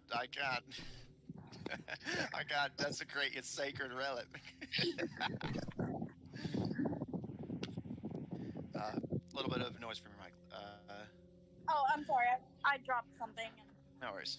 shit went down, and I'm Yeah. now. Yeah, she kind of playfully pushes you, Alfred, but you mind striking a torch?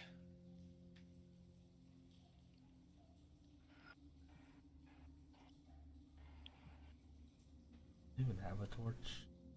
I do. I will light the torch.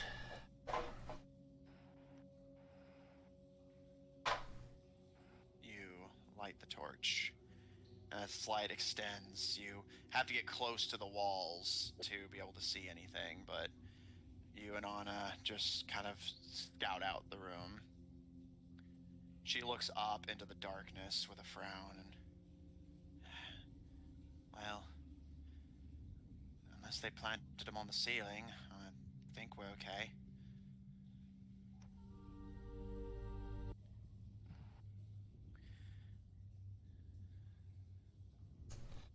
They're here before us. I guess not. I mean, if Aben said it sounded like they took the long way. Us, I mean, I don't know. I don't trust them, don't get me wrong, but I don't know. I feel like they're at least somewhat serious about giving us time. I mean, I don't know. Maybe I'm just being naive. Or maybe living in Torridge for this long has finally gotten to me. Knew I shouldn't have been drinking the water. She runs a hand along the door's bottom mechanisms, looking up at it with wide eyes.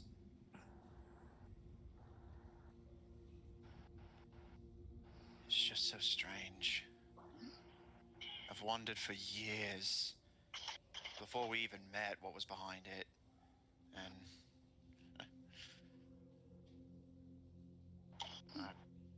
I'm sorry. How's the background noises? Sorry.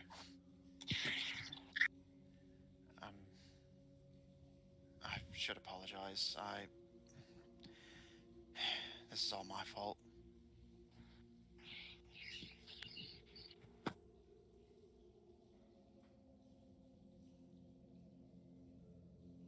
I don't see how it's your fault.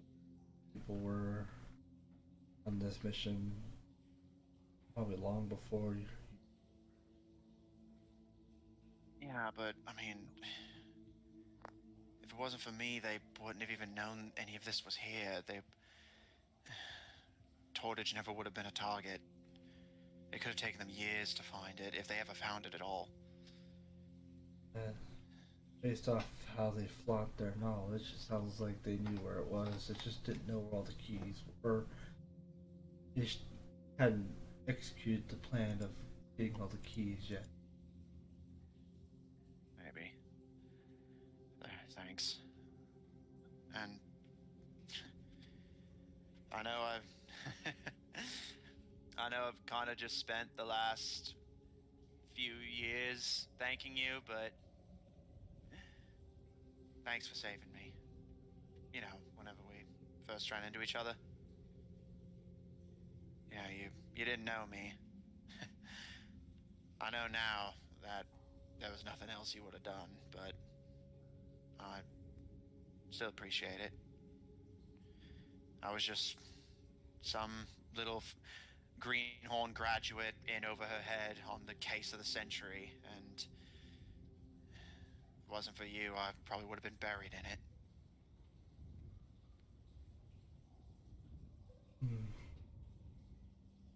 I don't think they would have.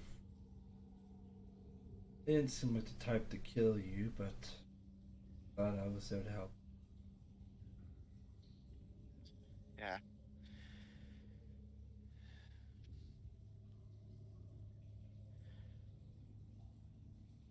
She kind of shakes her head slowly. Go on. From what I've witnessed, from what they've said, it's just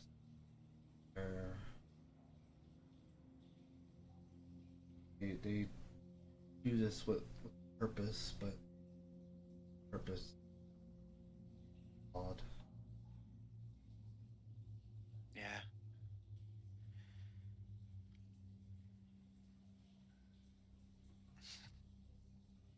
How do you feel about it all? I mean, you see the good in everyone. You know, you stick your neck out for people you barely know, people who come after you, people who hurt you.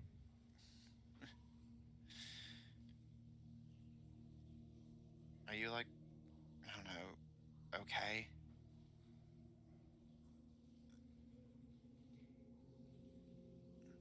Has been a lot, but that I don't see all these as, I guess, necessarily black or white. I mean, it's typically never want to be the other. No one's really. I don't think anyone's truly black, or he kind of looks at like his hand and door. I don't think it's truly all white. But I think that what they're doing is understandable, but going about it all wrong. Sounds like they want balance between the magic world and the non-magic. Their solution is just to remove the magic world.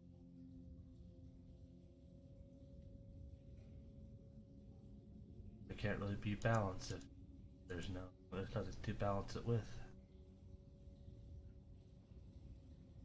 She gives you a nod and takes one of the hands that you had been looking at as you contemplated your own place on the spectrum and squeezes your hand gently as the two of you stand in front of the door.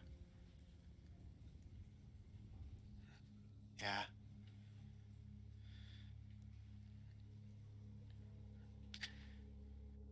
Once told me that, you know, if everyone had it all good all the time, then we wouldn't flourish.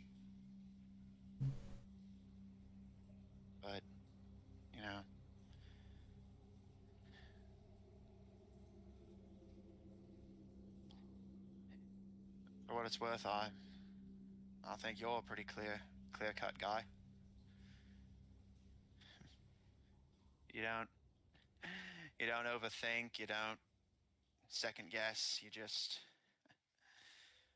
run in doing what's right because you know it's right. I always respected that. I can, but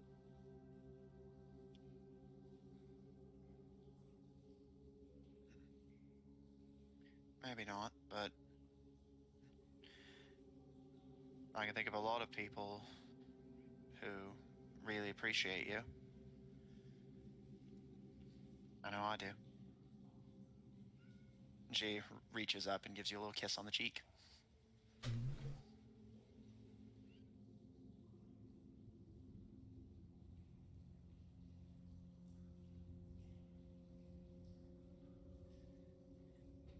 You know, Al, if this doesn't go well, if we lose, or if something happens to one of us, can I tell you something?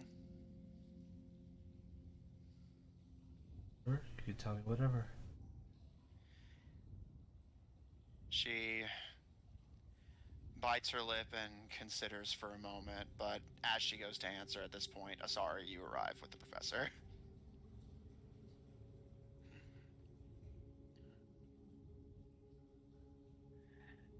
You're muted. Yeah, you're muted if you're talking. I hear you talking.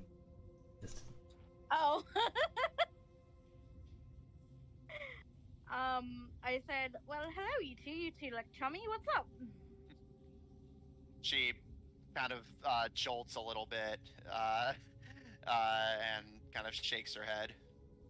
Oh, we're just, coming up with a plan. Oh, what's the plan? Yeah, Al?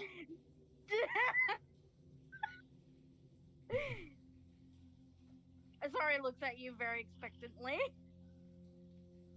he kind of looks to the door.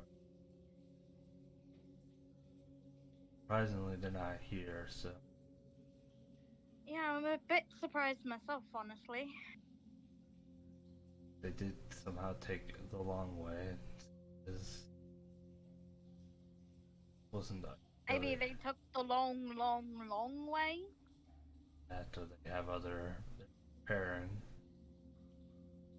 You think Right. they're gonna bring like an army? Army, but out there are not easy on it. Yeah, I'm not. But still doesn't change the fact that you not sure how they plan on opening up this door forcefully.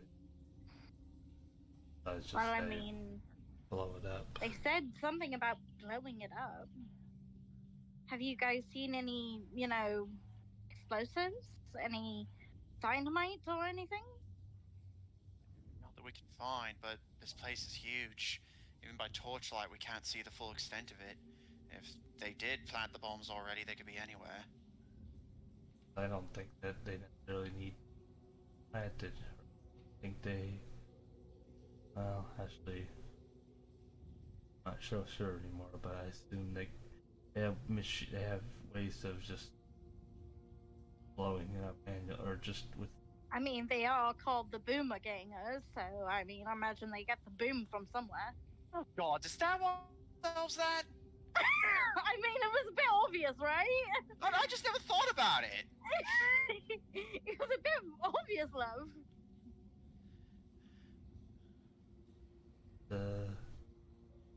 Now that they have that, whatever it is, they hit the forest with.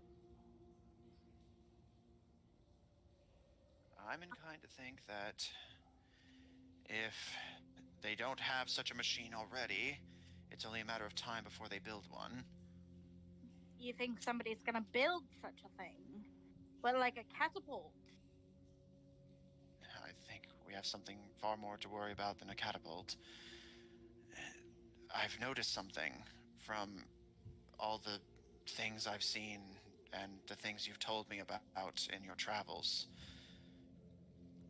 their technology is advancing at an alarming rate. Yes. Whatever it is they've discovered, whatever it is they're researching that's sealed behind that door, it's giving them the ability to research unthinkably powerful machines. We have to assume that nothing is beyond their capabilities at this point. Underestimating our enemy at this point is the key to defeat.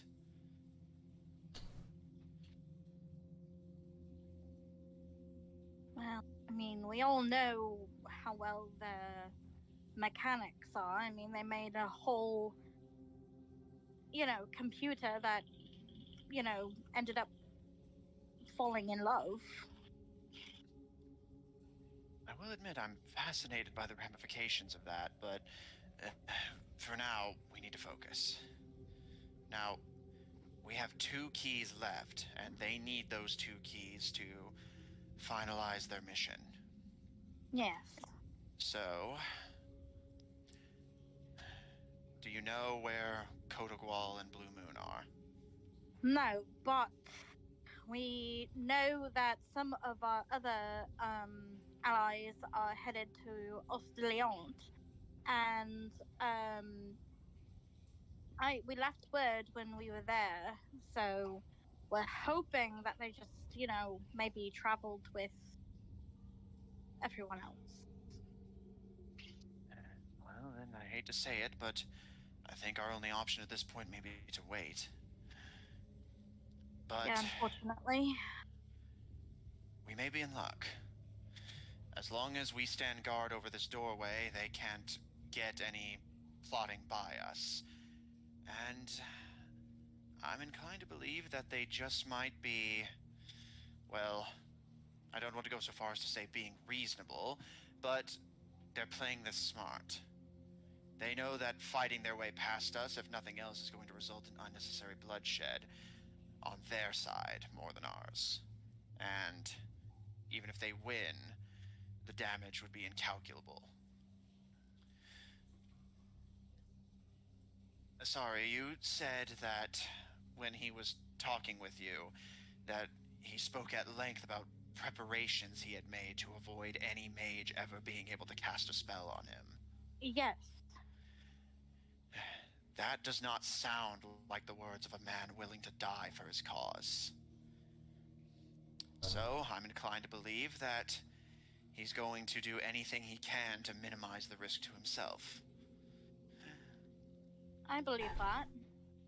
Not so sure. Seems as though whenever he was told that the door would open and if we gave him the keys, thing is that would be the only way to have all sides be satisfied. He seemed okay with it. Of course, we never actually gave him the keys.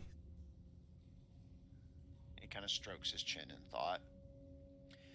It's possible he's not willing to risk himself if it means a risk of failure. But I mean, who likes to fail? Right.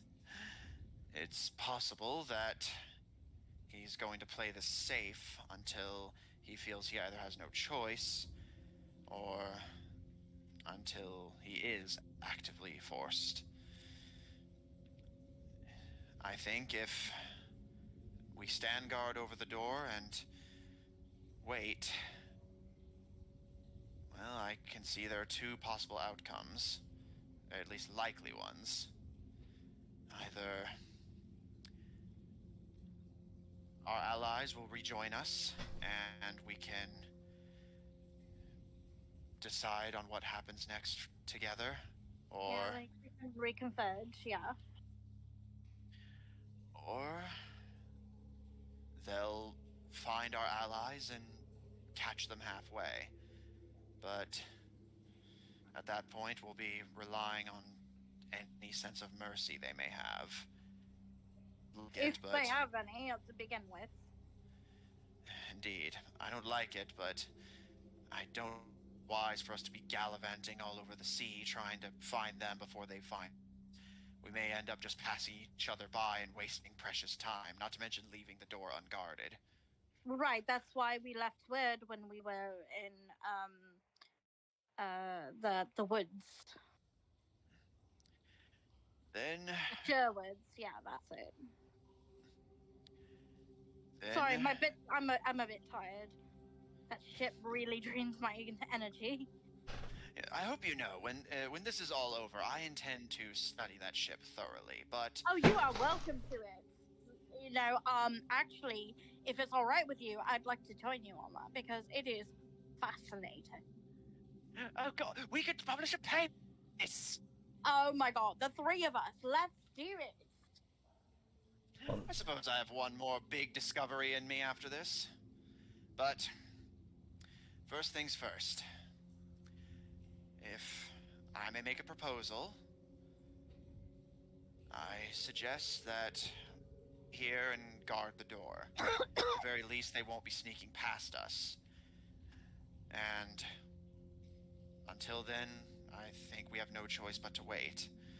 Our allies will rejoin us, or the Boomer Gangers will report to us that they found them. Either way, news will come to us, but I don't know if we have any other choice. I'll look around. What you looking for? I was actually gonna help him and see if I couldn't see the any explosives or anything. I'm not looking for explosives. Well, I am. Alright, in that case, sorry, roll investigation, and Alfred, what are you doing? I want to see if the boss, if the big man. Roll perception. And I'm gonna be looking for like any explosives or anything that could, you know, be, you know, detrimental to our health. Alright, sorry, investigation, Alfred, perception. Alright, investigation. 7. Alright, 7 from Alfred. 1 second. Investigation plus 4.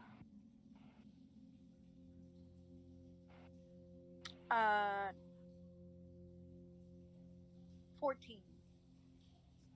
Okay.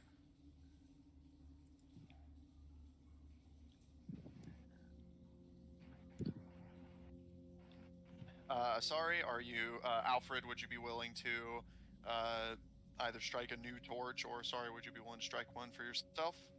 Yeah. Sorry, striking a torch, you start scouting out the room. Since you can fly, you can do it a lot more thoroughly. Alfred, you, in the meanwhile, look around suspiciously. You don't see anything, but with how thorough his stealth capabilities are, you're not sure if that's a good thing or not.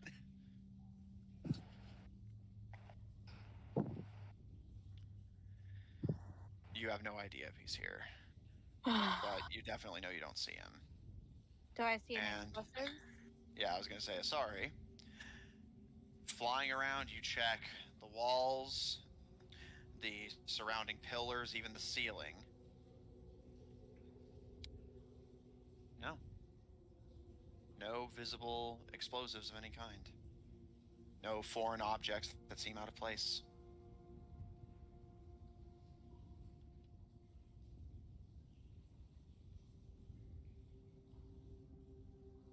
Alright, I'll come down and just kind of shake my head.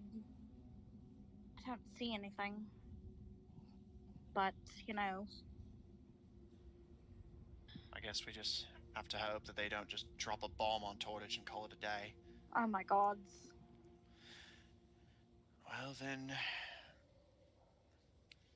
I'm afraid I've said my piece. Yeah, what's the plan, guys?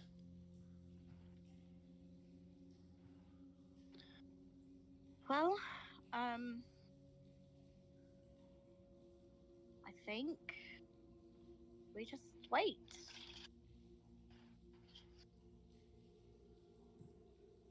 Right?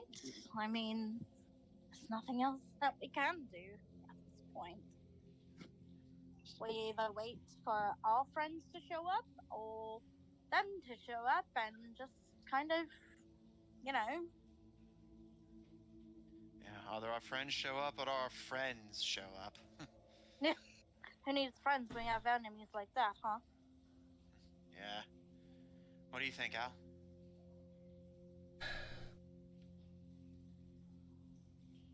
All are the smart ones, so. Help. Sell yourself so short there, Paul. Yeah. Like the kid falling behind in class, you're emotionally intelligent. And she kind of on the shoulder. Don't worry, I'll help you with your homework. And Kind of gives chuckles, but deep in the mind, like. yeah. Sorry, just. Oh yeah, it's not even offended. More just like what? Sorry, just kind of looks at you like you're kidding, right? What? You've never been to school? All right, so I guess taking shifts. If Yeah. you guys want to do any preparation upstairs, now's the time to do it. No, You I might just not need get to. another chance. No, I just need to sleep. I'm exhausted from flying that ship. Well then, I suppose that's that. I'm gonna take first rest. I am exhausted. Yeah, sorry, you're already clocking out and ready to Yeah, find a bed. she just finds somewhere and just lays down and just passes out. All right. And Alfred, any final business from you? Nope. Okay.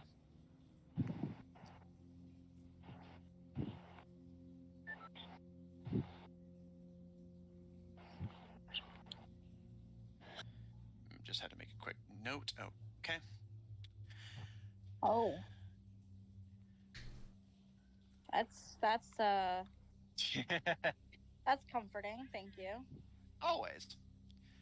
All right, so this then signals the beginning of what will likely be the final downtime of this campaign.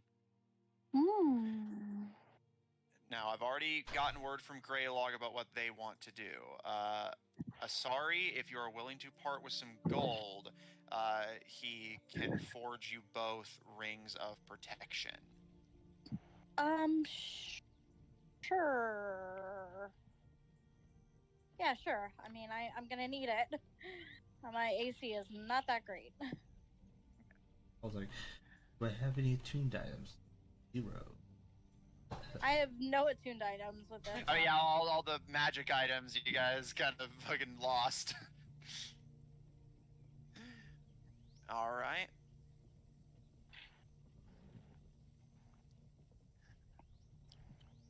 Okay, just a second. Just getting all the costs and what up. The cost? Yeah. We're saving the fucking city. It should be free. Take care. They'll care a bit. By the time they care, it'll be too late. Yeah, I suppose.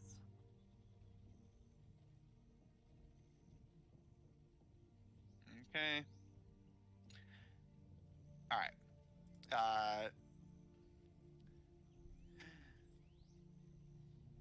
Just double checking here.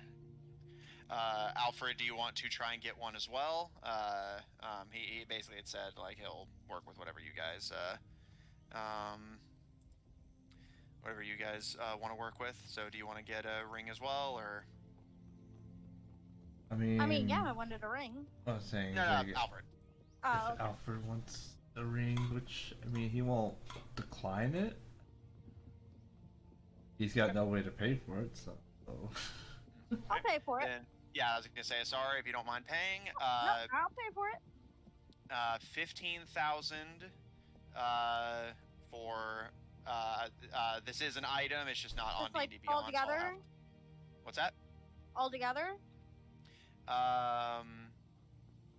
Yes, but actually don't note it down just yet though, because I just realized, yeah, with his with what he's doing here, sorry, it would be 8,000.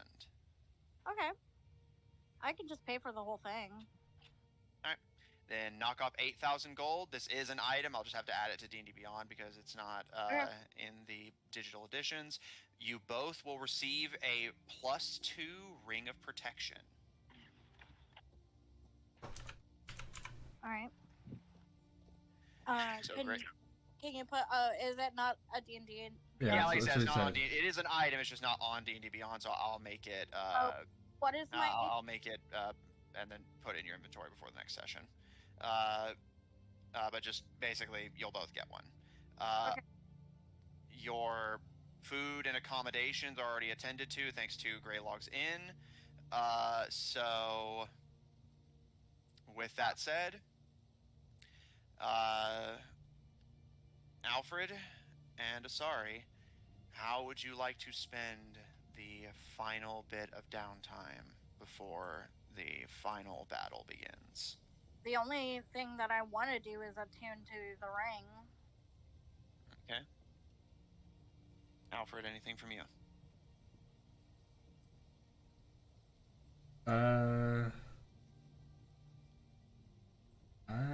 I'm good. Okay.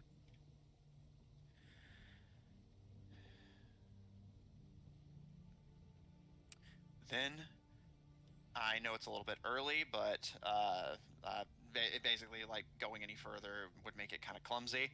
That will be where we end tonight's session. Oh. Yeah, sorry, like I said, like, and ending it, like, with everyone showing up or anything like that would just not be as organic. But, with that said,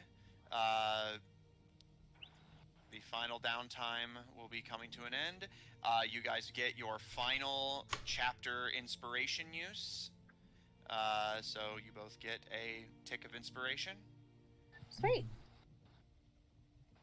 And that will be where we end for tonight. When we pick up next week, I'm assuming this will be our schedule for now, right? Yeah. Yeah, just making sure. Yeah, just making sure. So, yeah, we will be picking up same time next week with hopefully your allies arriving safely and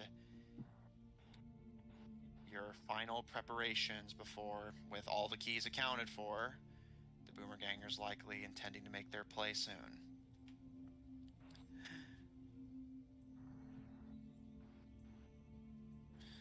So just getting out my... I finally did get my intro notes back, so let me... Yay! Check out our website at officiald5hub.info. Down for maintenance at the moment, but soon to resurrect from the grave like a filthy necromancer who's about to make the discovery of the century. Hell yeah! Check out our link in chat to join our official D5 Discord server if you want to hang out with us directly. I will be posting that after the stream concludes. Support our episodes by posting on Apple Podcasts, Pandora, Google Podcasts, and the iHeart Podcast Network. Wherever you get your podcast from, you can probably find it there. For our audio listeners, catch us live on Thursdays at 7 o'clock Central Daylight Time on twitch.tv/Odd Tornado Productions.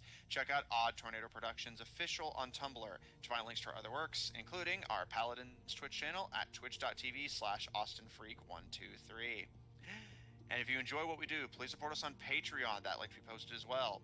On Ko-fi at kofi.com/oddtornadoproductions, and follow us on Twitter at twitter.com/tornadoodd. The TNO are capitalized if you want to get immediate updates whenever we go live, as well as updates on everything else we're doing. And if you want to see more of this party, plus or minus a few, tune in Tuesdays at 7 o'clock Central Daylight Time for our Tuesday game of Black Ink and Blue Blood, featuring a party of politicians and nobles trying to unravel a political conspiracy that can just stop stabbing each other in the back long enough. Hey, it's been some time. Depending on who you ask. I mean, I literally stabbed Zephyr's dad, the other day. But, that was totally different. Thanks, everyone at the table, so much for playing. Thanks, everyone at home, so much for watching.